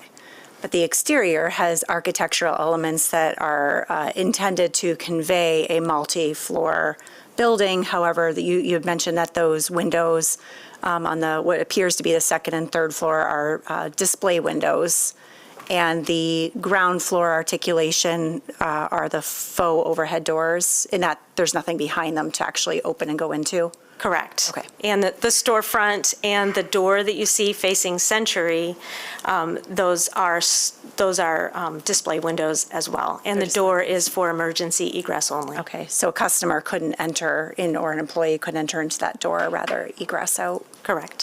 Thank you. Any other questions? If not, we'll invite the developers to give us their thoughts on this project. Good afternoon. My name is John Gilmore. I'm the president of U-Haul of Northern Michigan.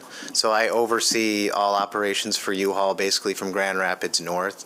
I actually was the representative for U-Haul at that time who came in front of this same council 8 or 9 years ago now, as time goes by, to get our approvals for the original site there at 500 Cesar Chavez.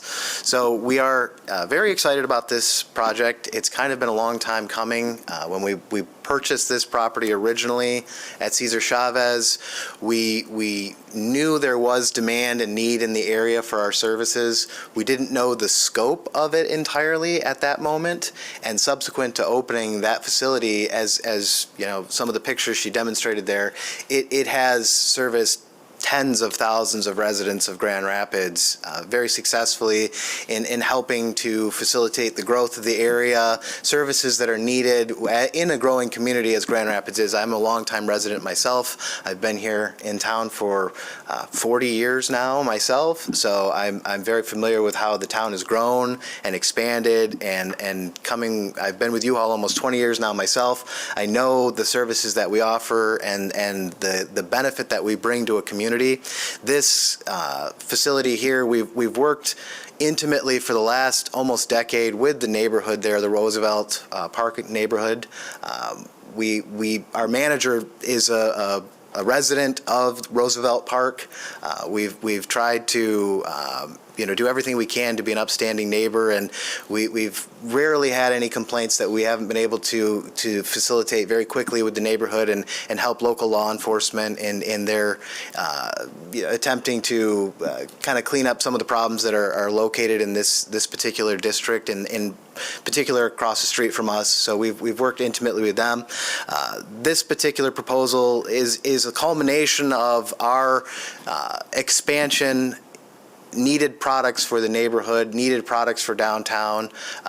Right now, we're maxed out. I mean, we're kind of beyond maxed out at this facility and what we can do and what we want to do for the area here. This building allows us the ability to expand our offered services to downtown and the Roosevelt Park neighborhood and all the associated areas there with a needed product. It's a growing product line that more and more people are taking advantage of. And so this gives us that freedom to continue to grow with the area. We do own the Ferguson lot now. We are a landlord to the tenant there for about the next 6 years. And so this allows us to get going with expanding what we know without a doubt is absolutely needed for the area. I mean, it's within 6 months we were full of opening this facility. I mean, it's been full since 6 months after opening, and it hasn't changed since then. The only thing that's changed is our ability to service customers, and that growth has just been throttled by our location there, and this allows us to open it back up and expand to help more and more people and continue to support the neighborhood and the growth and downtown's growth as well. So I do have, one of the things she asked us to bring was just some material samples of the product that we were talking about in terms of the metal cladding as well as the brick veneers. I can bring them up to you guys if you'd like to take a look at those, and if you have any questions on those, I'm more than happy to answer them or defer to one of my associates too.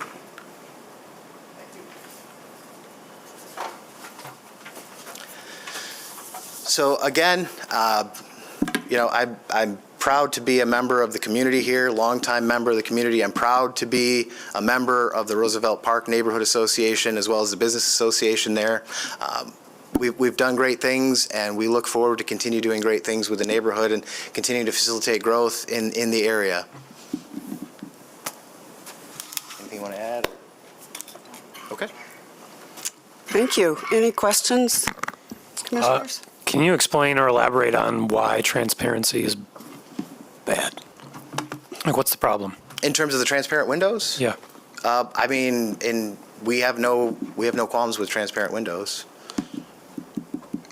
Sorry, I thought somebody said that one of the reasons, like, I thought there was a reason behind the lack of transparency into the space because of security or something else. I thought that was. So are you talking in regards to the glass? We have no problem with the transparency of the glass. That is standard for us, is absolutely transparent glass. If you're referring to what would be behind that, we want to make that as uniform and as aesthetically pleasing as possible. And, a bunch of stacked U-boxes inside there may not be as aesthetically pleasing as something else behind that would be continuity towards the already facade of the building. So that's kind of the goal of that, is to have the windows to give the appearance to the neighborhood of a multi-story building while also sticking to the aesthetics that we are kind of displaying here. We have the false doors on the outside of the building just for recognition. This would be kind of in line with that, to just keep with the, again, aesthetics of the building and maintain that feel of a multi-story building here in the area. Other questions? Can you just clarify the property on Pleasant? Those are existing buildings that have different tenants in them, correct? It's all one tenant. Yeah, sorry. Ferguson Plumbing is utilizing Yes. all of those buildings. All three of those buildings are utilized currently by Ferguson. They have, when we purchased it, they had a 6-year plus remaining contract with the previous owner, and they are maintaining that to the end as we know it. So we have not finalized any of our plans for the site yet, as it's 6 years out, so we're still working on this. We have had communications with them on the development of this lot and the internal functionality of the facility in terms of like our ingress egress, and we are all in agreement it's fine as to we have proposed it, so they have no problems with what we're proposing. Okay. And the connection from the new facility to the existing facility kind of bifurcates the site. And I think Laura alluded to this, that it would, had the 500 Cesar Chavez been built per plan, it would have eliminated, Sure. This project would eliminate required green space. And so are you willing to work with city staff or the planning commission to add additional green space to replace what is required and what should have been built? To accommodate Yes. that drive? Yes. Okay. Yes, we would. Any other questions? Thank you. If you'll take a seat, we'll Thank you. open up the public hearing. If you're here to give us your input, please come up to the podium, state your name, and you'll have 3 minutes.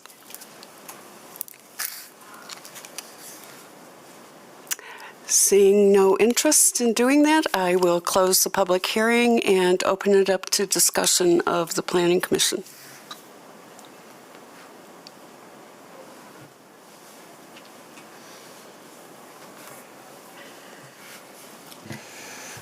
I guess I'm not inherently opposed to this here in this area. This is a fairly industrial space. Not a huge fan of the self-storage culture that we live in, but that's not for me to say. I will tell you one thing. I hate faux doors, faux garage doors. I think that's. I rarely will comment on architectural aesthetics, but I think that putting faux doors in makes this look like it's trying to be one of the most, one of the least attractive buildings is exterior opened storage with a bunch of garage doors, and then we have a building here that doesn't have to have that, and we're going to put it on it anyway. So I'm strongly opposed to the faux garage doors. I would love to see a different opportunity there. And then, I think working through the the lack of, the removal of the open space from the previous, or the green space, excuse me, from the previous site, I think is a good option. Sounds like the applicant's amenable to that. I don't know, I guess I don't have a ton of other comments. The self-storage building, even an industrial building in this space, it's hard to do windows and make it feel streetscape friendly when that's what the use is, whether it's storage or even, as we've seen in other applicants, producing certain products, storage of products. It's just a hard use to make it feel streetscape ready, I think. So I think, with the exception of those faux garage doors, this is not a bad building. I'm going to concur with Commissioner Yonker on that. I thought the same thing about the faux door. I didn't quite see the purpose of it. If it's there to serve as some type of nondescript signage, well, that's one thing. But I'm just opposed to any type of faux doors as well. But otherwise, it's the building fits the neighborhood. Any other questions, comments? I should have asked this of the developer or of staff, but was there any public outreach?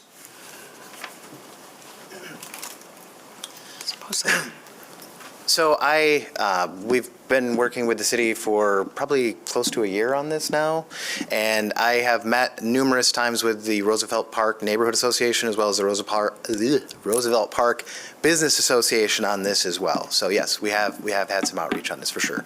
Yeah. Thank you. And I believe they actually, Roosevelt Park Neighborhood Association sent in a letter of support for this. Okay. So that should be in the file as well. Yes, it was. Thank you. Okay. I guess I would push the Planning Commission to think carefully about the implications of locating this building on Century that has zero interaction effectively with the street, where we have a separated bike facility in a transitional city center that looks to provide active spaces, and the architectural character not having any pedestrian scale to it. In my opinion, I think more concerning is its separation between this facility and the existing U-Haul center through a property that has an active use without any coordinated plan. So while I appreciate the fact that it's under single ownership and it's apparently in an agreeable situation to the current operator, when we think about having coordinated plans that in a single site, I think of places like perhaps Center Point Mall, where we have multiple parcels that are all working together to have a unified concept that's defined through both building placement as well as landscape islands and traffic circulation and maneuvering through the sites. I'm concerned that this particular building that is its access necessitates access through what is the purple parcel in the center here, and the future long-term redevelopment of that property is now going to have to center around an access drive of pods and self-storage units that can only be moved through truck traffic. And so I guess the concept of the self-storage agreed is necessary. The idea even of a warehouse-style self-storage building in this general location of the city might make a lot of sense based on the current zoning and the future land use plan. But I think its location and frontage on Century, the very nature of its access as necessitated through another site, is incredibly inappropriate. And I know I don't often come out with such strong statements to the Planning Commission, but it really gives me pause considering the amount of work that has been done in this area of the city with the transportation amenities that have gone on, that have been implemented, as well as the planning work that has looked to facilitate more mixed-use development And just the lack of coordination of this site, to me, should be very concerning. This area was one of our special planning neighborhoods, right? It has an area-specific plan, yes. Yeah. And how do you see this overlaid with what, after extensive time with, is being outlined or proposed for this area? So I think for me, it's more of the design of the site is not consistent with the concept that were within the area-specific plan.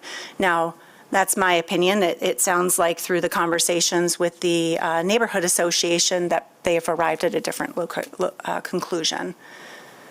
But having pedestrian connectivity, active uses, I mean, they mentioned the safety concerns of what's happening across the street. Well, not having an active, visible use adjacent isn't going to help that situation. We know that because of the crime prevention strategies of having eyes on the street. This will not provide that. And so the area-specific plan really looked to allow for a greater mix of uses, but recognizing that this still needs to accommodate industrial uses and makerspace. So again, for me, it's not necessarily the use as much as the lack of coordinated design and its placement on Century. And it's kind of the faux architecture that just exacerbates the concerns being on Century. Other thoughts? Well, I think, we were not provided with a letter of support from the neighborhood association, in our packet at least. I don't know if it was received or if it was received. Okay. I wonder, Krista, if this were one parcel, would that make us feel differently? Or are we talking about the plan for Century, the long-term plan for that street and how that streetscape will operate? Yeah, I don't think the combination addresses my concerns. I don't think a lot combination would address my concerns. Okay. Even if it was one parcel, it's still not a coordinated site development because it has multiple primary uses on it that are not integrated together. There's no physical improvements that are being designed on the center parcel where Ferguson Plumbing is. It still would leave a warehouse storage building fronting on Century. Yeah, without sort of interacting with Century in any way.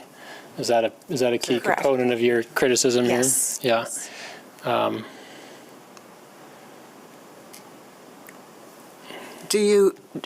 Is there another way that this use could be, I mean, it's a warehouse, so it's not going to have much interaction. I mean, is there another way it could be designed such that it would create the kind of viability or activity that, or is it more the integrated use on the Well, I think property? that there's probably a number, if this were a blank slate, of course, there's I'm sure, a number of ways that it could be redesigned to address the concerns I'm stating. We always want to be careful as a commission and staff, trying to respect the design choices that have been made and respond to it. I don't know that I believe that there is a solution for this particular use given the site constraints that are presented today. If it were a clean slate, meaning a vacant site, then it seems like there could be some configurations, design configurations that could address those concerns, certainly.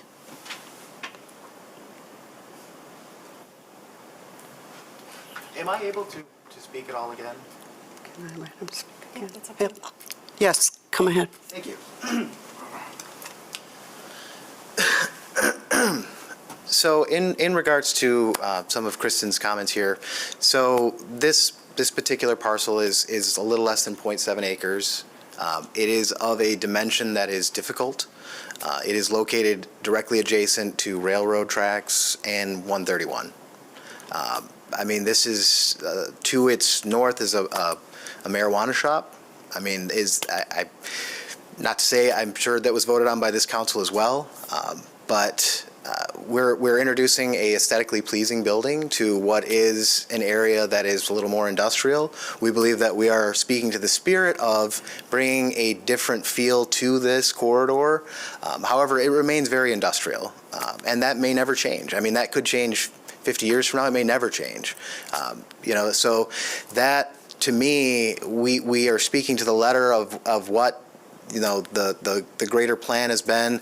We've spoken to the neighborhood association, which has always been the greatest concern is what do the people feel about it, and they, knowing what this is and knowing what we've proposed, are in full agreement of it to the point where they've actually wrote a letter of recommendation for this.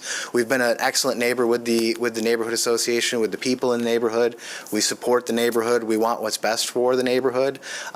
Speaking to the warehouse or the dynamic of this lot, the purple parcel on there right now is 3 buildings, 2 of which are used for warehousing. So the concerns that are being brought up are already existing on this parcel now. It's how the parcel has worked for its entire existence since these buildings were constructed. So we're not introducing a new element to this. We are simply working within the dynamics of what has existed here already. Our ingress and egress from this will be incredibly minimal. We're talking, single digits daily. Double digits would be incredibly unusual. So we're not introducing a heavy burden onto this existing parcel. And once again, we already have, folks moving about in the warehouses here on the site. Safety is obviously a concern, and we always want that to be something that we address, but this is a very open space. It's not shielded. It's not, you can't move about the space without knowing what's going on around you. I mean, if you have your eyes open, you're going to know what's coming. The buildings are not so big that they block your ability to know that there's a truck coming. Once again, our load would be single digits daily, if that, for this additional building that would go along with the similar style as this property has been used already. To speak towards security and this building is going to be camera monitored 24/7, interior and exterior. So we have used our cameras at our existing facility on 500 Cesar Chavez already to help facilitate with neighborhood crime prevention. We've been called on a number of times to provide camera footage, and we have, and we will continue to do so with this building. We would be more than welcome, happy to support police initiatives in this area in crime prevention. When I reference crime, I sort of meant the building next door. There's been a lot of issues with that. So that's where we've helped facilitate some help there, as well as just, other issues along the street there. But we have been and continue to want to be a service to the neighborhood in that manner. And this building would just build on that. While there might not be as many eyes inside the building, there will be many ways for us to help facilitate crime prevention with this build. So thank you again for letting me speak. Thank you. You're welcome. Commissioners, thoughts?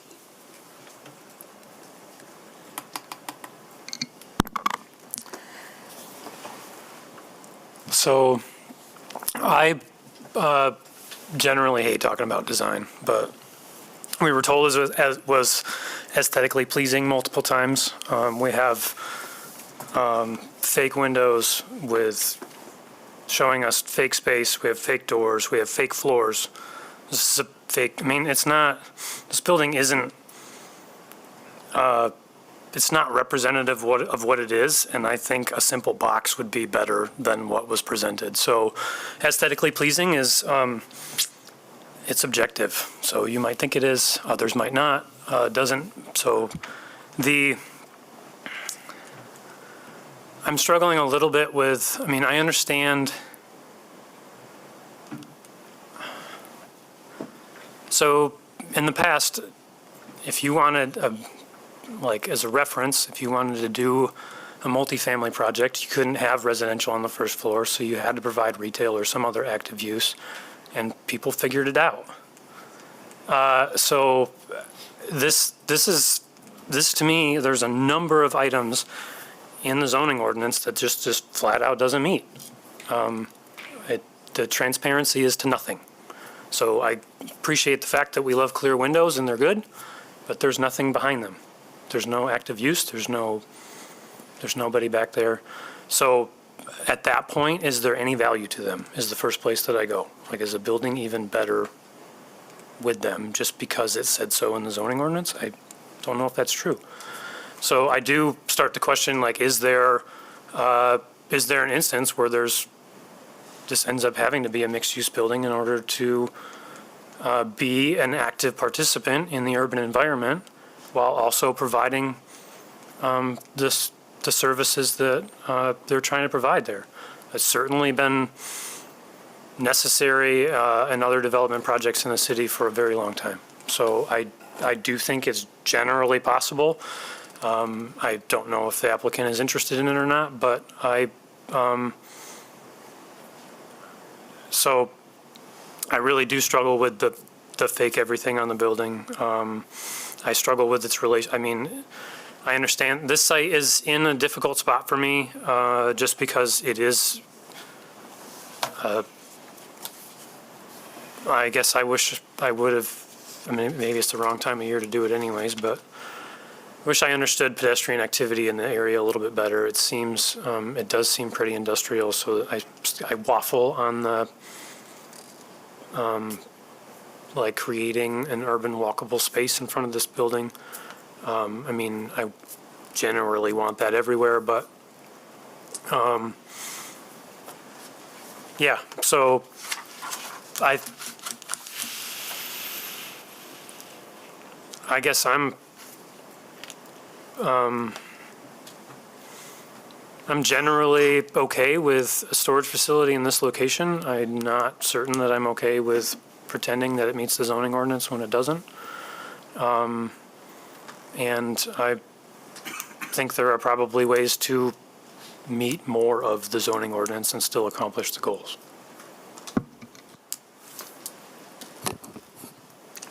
Others?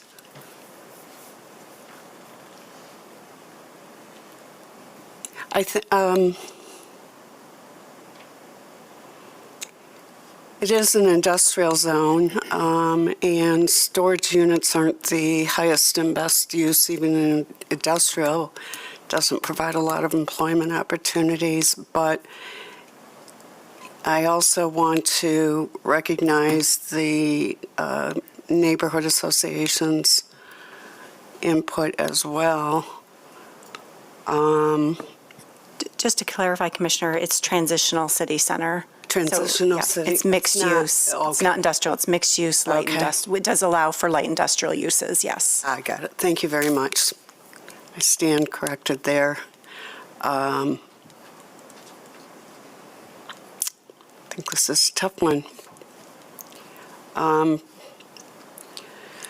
If I hear no other discussion for purposes of getting this on the table to vote up or down, do I have a motion? Could I add one last thing? I'm so sorry to interrupt. Sure. We are willing to remove, I'm sorry. We would be willing to remove the faux doors. So that is something that we can do without. We would very much like and would like to hold on to the windows to give that aesthetic feeling. I know it is subjective, but we do feel like that is something that we would absolutely want to have on the building. But we are willing to go without the faux doors on the first floor there, or on the outside of the building at all. So I just wanted to add that. Thank you. Any other comments? Can I get a motion so we can act on this? Thank you, Commissioner. Now therefore be it resolved that the Planning Commission approves the special land use and site plan review request of Amarco Real Estate Company, Stephanie Shecky, to construct a plus or minus 17,723 square foot facility for U-Haul portable storage and moving containers at 525 Century Avenue Southwest for the following reasons. The proposed use will be consistent with the purpose and intent of the master plan and zoning ordinance, including the zone district, because the proposed use will bring an undeveloped property into productive use. As proposed, the development will balance business investment with economic growth, priorities for neighborhoods, and the quality of the built environment. The proposed use will meet the site plan review standards of section 5.12.08.e because the site elements are designed to promote safe and efficient movement within the site and at its access points. The building is provided with adequate means of ingress and egress by public streets and walkways. Vehicular access is oriented to the rear of the property. The proposed use will be compatible, harmonious, and appropriate with the character and uses of the neighborhood, adjacent properties, and the natural environment because it will support operation of an existing self-storage facility. Proposed building scale, building elements, and site layouts are incorporated into the development plan, and appropriate landscaping will be provided. The proposed use will not have potentially adverse effects on the neighborhood because customers are not intended to visit the site, and adequate employee parking will be provided. Adequate landscape screening will also be provided. The building will be appropriately set back from the street. The proposed use will not be detrimental, hazardous, or disturbing to existing or future uses or to the public welfare by reason of excessive traffic, noise, or visual clutter because the use is not anticipated to generate a significant amount of traffic or noise.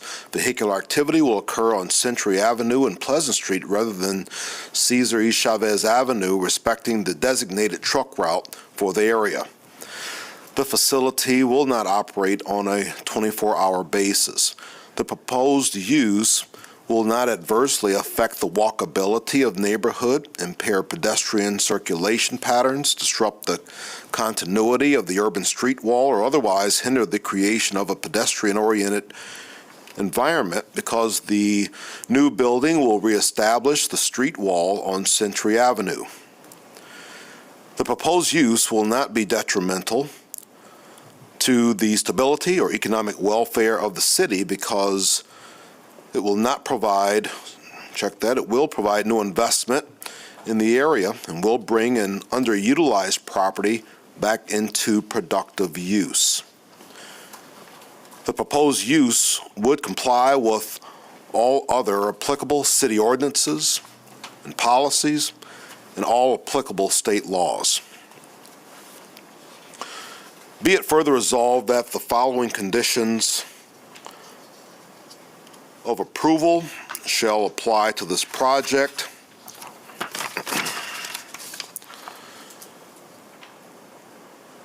That the display window shall consist of transparent glass, be internally lit, have interior displays set back a minimum of 1 foot from the window and not be covered or screened, consistent with ordinance requirements of section 5.6.08.h.5.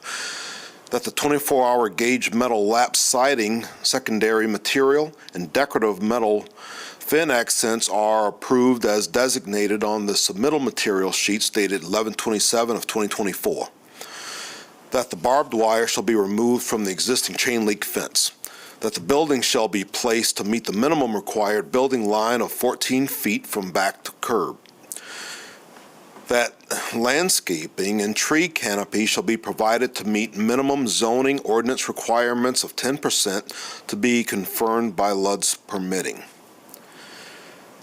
That requiring parking for employees shall be provided as indicated in the application at 340 Pleasant Street Southwest. That no storage or combustible or flammable liquids or fibers or explosive or toxic materials shall be permitted, and that indoor storage is not part of the approval. Let's check that outdoor storage is not part of the approval. Thank you. Support?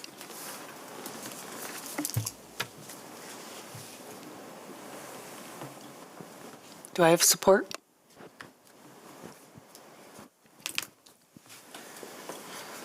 Can I support this? I support. All those in favor say aye. All those opposed, same sign. Aye. So it was voted down. Well, no, the motion to approve Approve was failed, was denied. Is there another commissioner that would put forward a motion to table or deny? I guess I have two questions. Is there an appetite for city staff to work on this further with the applicant based on the amount of information you currently have? My concern, I'm concerned.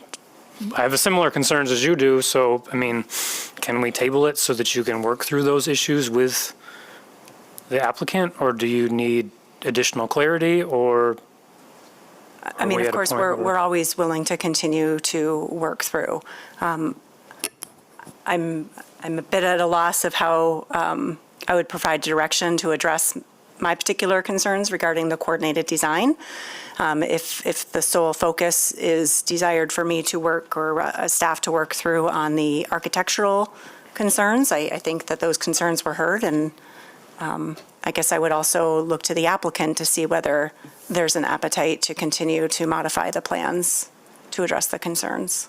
Wouldn't you, should the applicant want to continue this, whether we table it or not, wouldn't they come forward to you and it would be a new proposal to us? If you were to Whether deny we it? table or not? If you denied it, then the project would have to wait a year before they could reapply unless substantial changes were made where effectively the concerns of the planning, where it becomes a new project. So it would be then a project that was amended, if I'm hearing you right. Yeah, I'd have to pull up the language, but in order to reapply with a project that had been previously denied, there needs to be significant changes to the application so that it effectively is not the same question being brought before the Planning Commission that's already been answered. So let me just paraphrase, and others please do as well. If we table it, then that leaves a door open for them to work with you on an amended plan that's already somewhat in progress. Yes. So it would be the existing use that they are proposing, not a new use. Correct, it would be the same use. My concern with what I've heard from a few of you is maybe a few, at least Commissioner Swam has concurred with my concern about the lack of a pedestrian connection to Century, which seems like that could be resolved, but the reliance on the Ferguson Plumbing property, I don't know how to resolve that with the current configuration of the sites. And unless there is some willingness perhaps to embark upon some fairly significant site improvements to the Ferguson property, I don't know how to help them resolve that. But I will certainly try if that's a desire of the Planning Commission. I wonder if we would, I mean, this is a transitional area, so as you go south, it does feel more industrial, and as you go north, I think, especially, who knows when and how, but that development in the the existing building there that intends to bring hundreds of residential units online, I think starts to change the character and bring that neighborhood down. The work that's been done on Century Street with multimodal access is I appreciate a couple of folks mentioning that, because that wasn't something that I had really considered. But so I guess my question is, and maybe not specifically for Director Turtleson, but just in general, if this were a self-storage facility with access to Century Street with a truck dock and an entrance with a small office space where a patron could walk in to rent some storage or whatever it is is that enough for us to say that's enough interaction with Century Street, enough weight, enough transitional, whereas this feels like the back of house of a building that's actually located up on Cesar Chavez.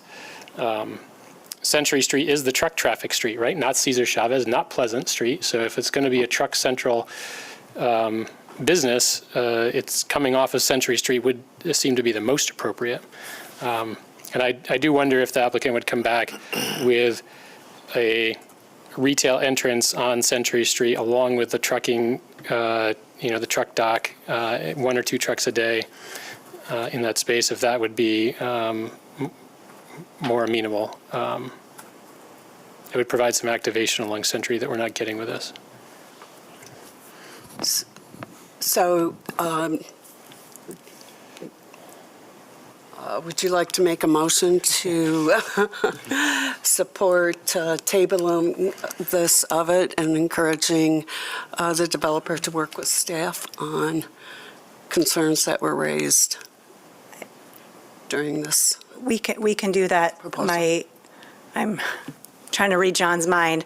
My only concern with that suggestion is, while Century is a truck route, it also has been labeled as a bike connection with a separated bike facility.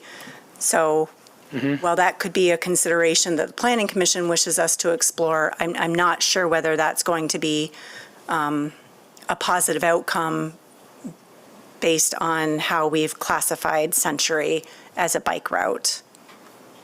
So again, we can look at that, because I don't want to say, no, that can't happen, but my initial reaction was, oh geez, and I think John was, maybe our transportation engineer, pardon me, was thinking a similar thought.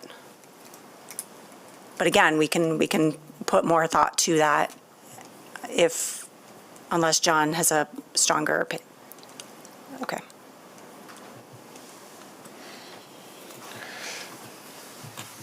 So just to clarify, we're talking about loading as in a loading dock off of Century?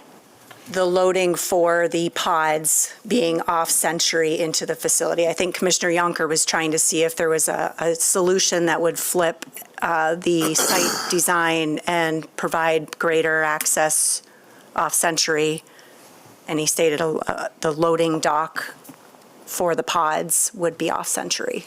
Yeah, I mean, just off the top of my head, I don't think that would be a desirable condition, given the movement of traffic on Century, as well as the non-motorized facilities that we're planning for the area. That seems to be create a lot of conflict and delay on that street if you're backing or loading pods in there. Pleasant Street in this area is essentially an industrial street as well, and so you could sort of consider it as an extension of the truck route. And orienting loading and driveways and things like that off Pleasant is completely appropriate in this condition.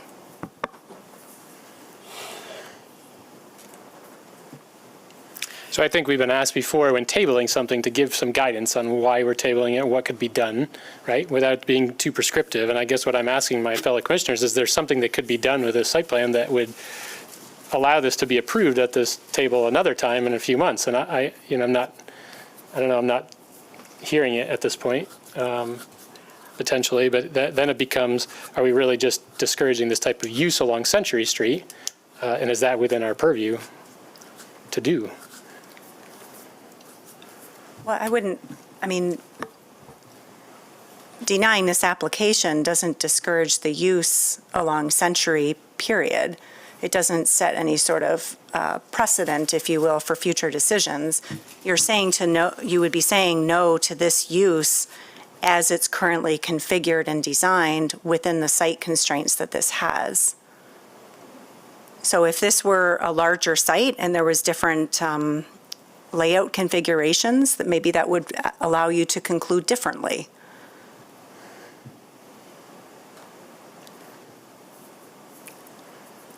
I hate to close the door completely on having some kind of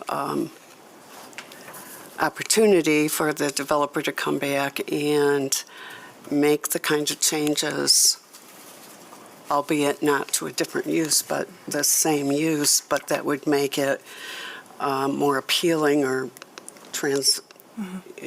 transparent or whatever to this use. So I'm not sure what the mechanism is for doing that, and whether or not the rest of commissioners also would like to see that happen.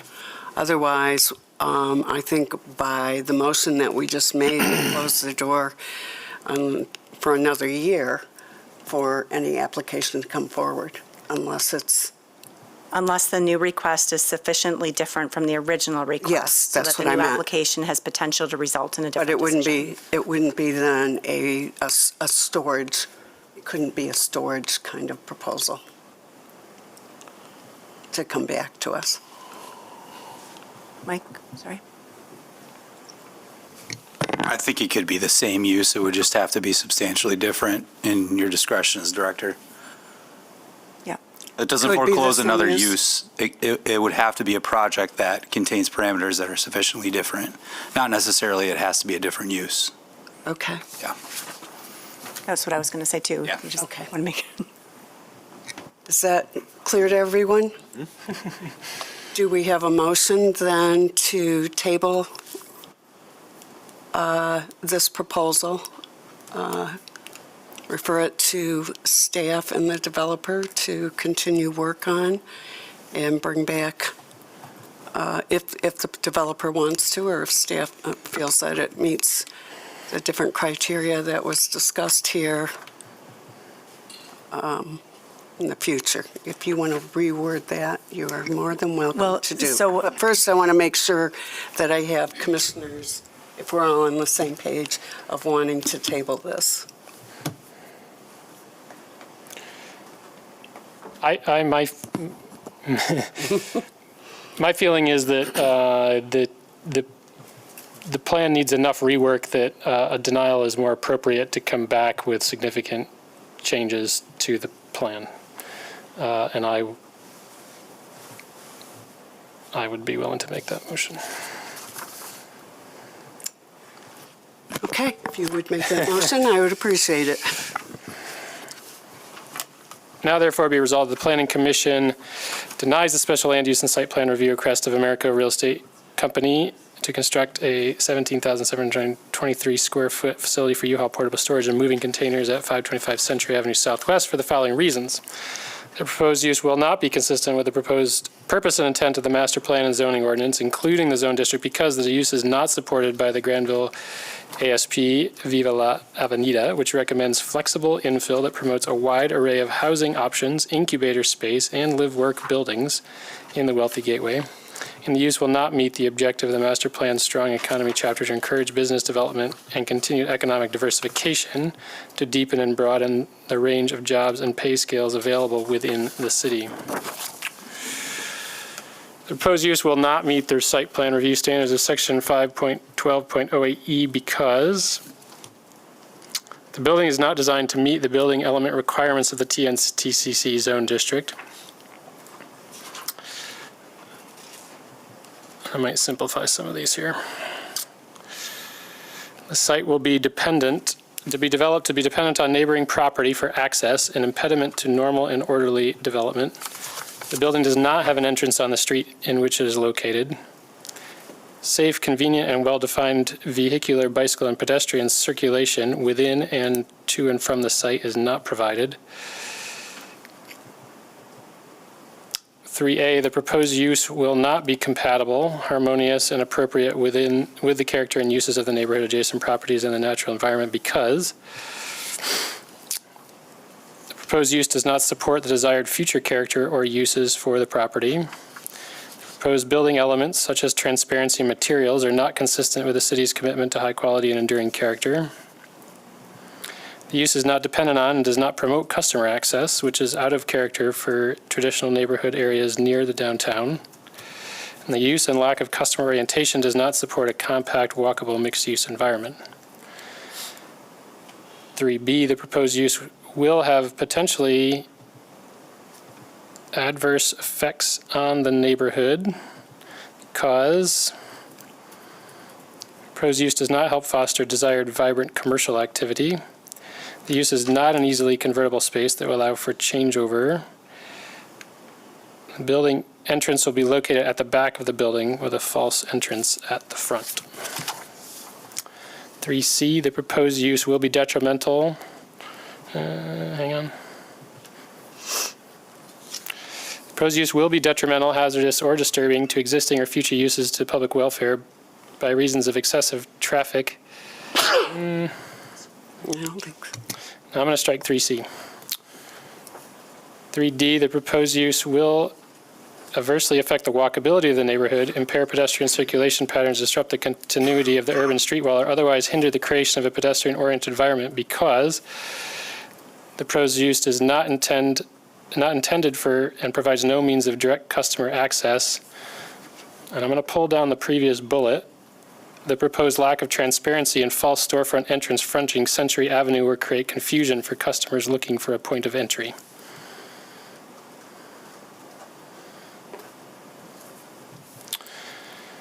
The proposed use will be detrimental to the financial, no, I'm not going to do that one.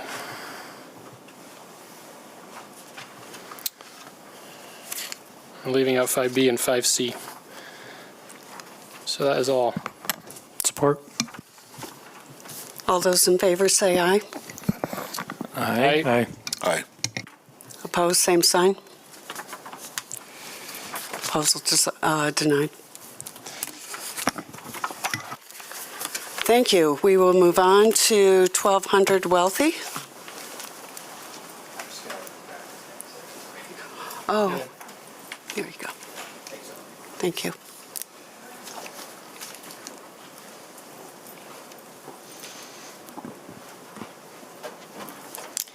The last item on the agenda is a request for outdoor seating in association with a new coffee shop at 1200 Wealthy Street Southeast. Outdoor seating in a side yard located within 300 feet of a residential use requires special land use approval, and a parking waiver is also requested. The property is located within the Wealthy Theater Historic District and is subject to historic preservation requirements. A site plan for exterior improvements, including a movable planters, patio enclosure, and new doors, along with general property maintenance, was approved by the Historic Preservation Commission on October 16th and November 6th of this year. There is no area-specific plan for this area, and the 2002 Master Plan Future Land Use Map designates this property as traditional business area. The TN-TBA Zone District is designed to reinforce a pedestrian and transit-friendly environment in a compact area where retail, jobs, and services are available within easy walking distance from many homes.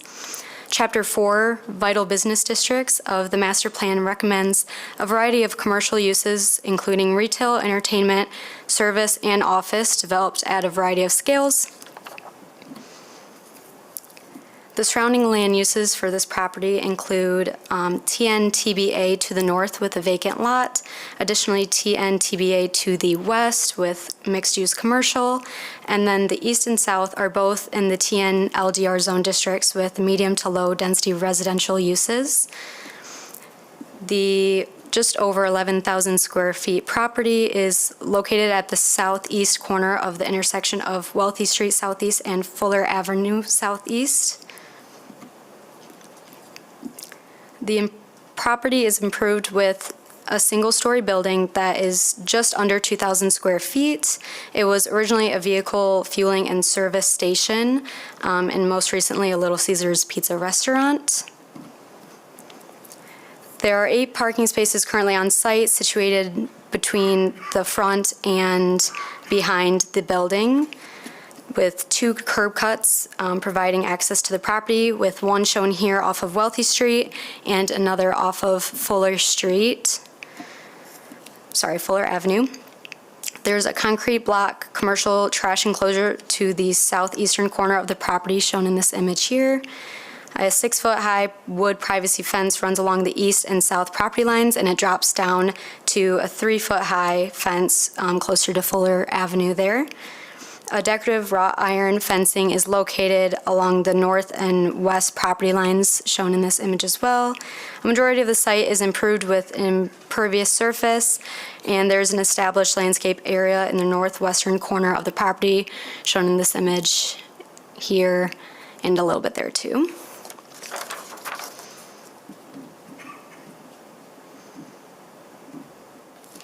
The existing fencing and landscaping will be maintained and repaired as needed. There are 2 patio areas proposed for the site, with a rear south patio adjacent to the southeast corner of the building, which I'm showing here with the cursor, as well as a front yard seasonal patio area shown here that is located in the parking area to the north and east of the building.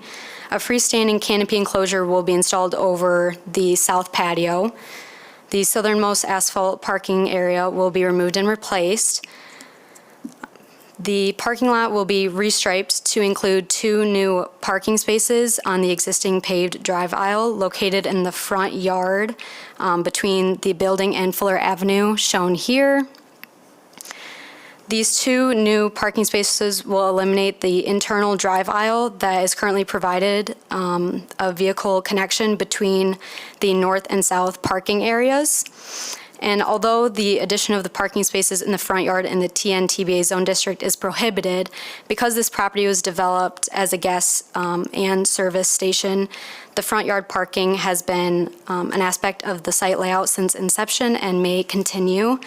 Furthermore, a historically designated property, as an historically designated property, the front yard paving is protected. In addition to the specialty coffee drinks, the proposed coffee shop will also serve gelato, bagels, and baked goods. The hours of operation for both indoor and outdoor will be 6 a.m. to 10 p.m. Sunday through Thursday and 6 a.m. to 11 p.m. on Friday and Saturday. For the rear yard year-round seasonal or year-round outdoor patio, which we will call the south patio, the south patio will be tucked between the enclave of the existing building, shown in this image here. The plan indicates that the seating area will be approximately 7 feet from the east property line and the neighboring residential use. The patio is intended to be year-round and serve 12 customers. The seating area will be surrounded by 2 of the main building's exterior walls, with the existing privacy fence to the east and movable planter boxes to the south. Where non-residential activities would affect existing residential uses, a landscape buffer is required. A minimum landscape buffer width of 10 feet is required, which may be reduced up to a third with the installation of a 6-foot-high solid wall or fence. The site plan indicates that the fence and landscape buffer are between 6 and 7 feet wide, and a survey was not provided for that. An outdoor speaker is proposed for the south patio, and the Planning Commission should consider the proposed use for the outdoor speaker with the outdoor seatings patio, the proximity to the residential use, as well as considering the patio's proximity to a residential use and whether the existing landscape buffer and proposed canopy enclosure will adequately mitigate potential negative impacts such as noise and glare. For the front yard outdoor seating, which again we will call the seasonal patio, shown here, this patio is proposed in the front yard between the building and Wealthy Street and Fuller Avenue. This area, or outdoor seating areas on private property located in the front yard, are permitted and special land use approval is not required. The seasonal patio is intended to be used during summer months, typically mid-May to mid-October, was described in the application. The seasonal patio will provide seats for 32 customers, and when in use, the Wealthy Street curb cut entrance will be closed, shown here with movable planters, which will eliminate these 2 northernmost parking spaces. An outdoor speaker is also proposed for this area, and a fuel-burning fire table is proposed in this area here. The Planning Commission should consider the impacts of the outdoor seating and outdoor activity that will have on nearby residents and businesses. And although the seasonal outdoor seating area is permitted in the front yard, the addition of this seating area, as I said prior, will eliminate this available on-site parking. And with that being said, the addition of the south patio with the indoor use of the coffee shop requires 12 parking spaces, whereas 10 are provided, which is a deficit of 2 parking spaces. And during seasonal months, when this patio is in use, 20 spaces will be needed and 7 will be provided, leaving a deficit of 13. Per the zoning ordinance section 5.10.05, it provides several methods to reduce or waive parking requirements, which must be employed in order for a waiver to be appropriate. Some of the applicable parking waiver considerations for this property are that there is on-street parking available on both sides of Wealthy Street, and that Wealthy Street is served by Route 5, which is a bus stop, which has a bus stop just located over 100 feet from the property and runs until about 10 p.m. And using these reductions for on-street and district parking and transit, the deficit can be met. Some neighborhood input from both the Wealthy Street Business Alliance and the Easttown Community Association has both submitted letters of support for the business, as they feel that this use will engage the neighborhood and benefit surrounding businesses with increased foot traffic in the area. The Planning Commission should consider appropriateness of the proposed outdoor seating in proximity to the residential properties, adequacy of parking, and neighborhood concerns if expressed at the public hearing. And in summary, the Planning Commission should consider special land use approval for outdoor seating within 300 feet of a residential use, as well as considering the criteria for a parking waiver being met for deficiency of either 2 or 13 parking spaces, depending on whether the seasonal patio is in use. Does the Planning Commission have any questions for me before I turn over to the applicant? Any questions? Thank you very much. We'll call up the applicant. And thank you for your patience. Good evening. My name is Ken Dixon with Dixon Architecture. I'm representing the ownership here of the Foxtail Coffee Shop. Thank you for your time this evening. It's been kind of a long day, I would guess. I don't do this a ton, but it seems like it was a long day. So I will keep this short. It's a pretty basic concept that we're proposing here. Community coffee shop, occupying the former Little Caesars building, wanting to provide some outdoor seating in the event that it takes off, it becomes a community location that people want to visit, providing that outdoor space in the warmer seasons, kind of like not the John Hancock, but the Hancock across diagonal to this location does really well with the outdoor seating, and we kind of emulate what they're doing there, providing that opportunity here. No alcohol, this is coffee, so should be a pretty well contained assortment of visitors. We are, so the reason I'm here is the outdoor seating adjacent to the residential. We are hoping to have some music not to be played. I know they're proposing to be open till 11 o'clock on weekends. We're not going to be playing music, and it's that late at night. It's just a complimentary type music, low key, no live bands, just to enrich the experience of being outdoors and visiting the location. Again, small groups, 12 in the back and 32 on the front at full capacity outdoors. Again, not a large group. Again, not it's coffee drinkers. I guess if it's too caffeine, maybe they can get rowdy, but it's meant to be, just conversational type, bring your laptop, that sort of thing, and just kind of just appreciate the space, appreciate the community. Our parking, it is deficient. I wish the code was written in a way that kind of looks, it does look at the use, but it's a community coffee shop. Hey, let's go down and grab a cup of coffee. You kind of walk down to the location. You might park at your business and walk down to the street. So do you really need 2 parking stalls for, people that are coming to visit through, walking to this location? It's not a heavy in and out location or activity. It's the pizza place. Maybe you come by, pick up your pizza and leave, and you cycle through a bunch of pizza pies every hour or so, or deliveries and things of that nature. This is meant to walk to. So yes, we are deficient, but we feel like the use kind of facilitates not providing a sea of parking for the site. We've talked with the community, the Easttown Community Association. They were great. They offered their support. We talked to the Wealthy Street Business Association. I think even one of the people there was a coffee store owner. He was great. It's a great community, and ownership is very much into community, and I think we'll support the great community that they already have. We're not bringing any new concept to the area. We're just wanting to be part of it. So that's my spiel. Be here for answers. Thank you. Does anyone have questions? If not, we will open the public hearing.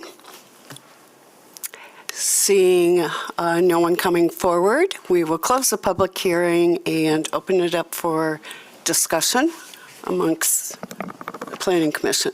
I would just note that we did receive 2 letters of support from the Wealthy Street Business Alliance and Easttown.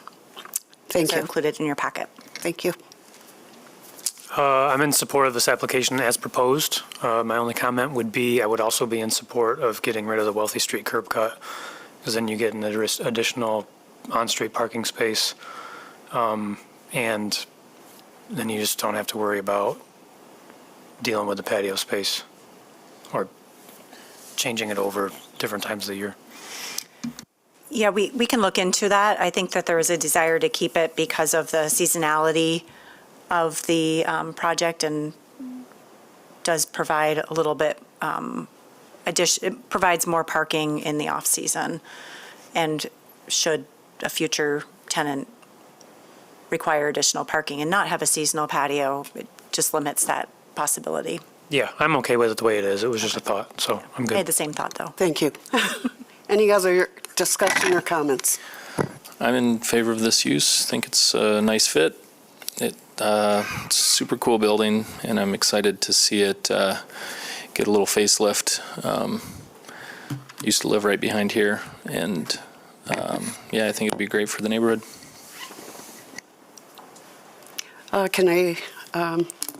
Is anybody willing to make a motion? I'm not concerned about parking. It's nice they have a little bit.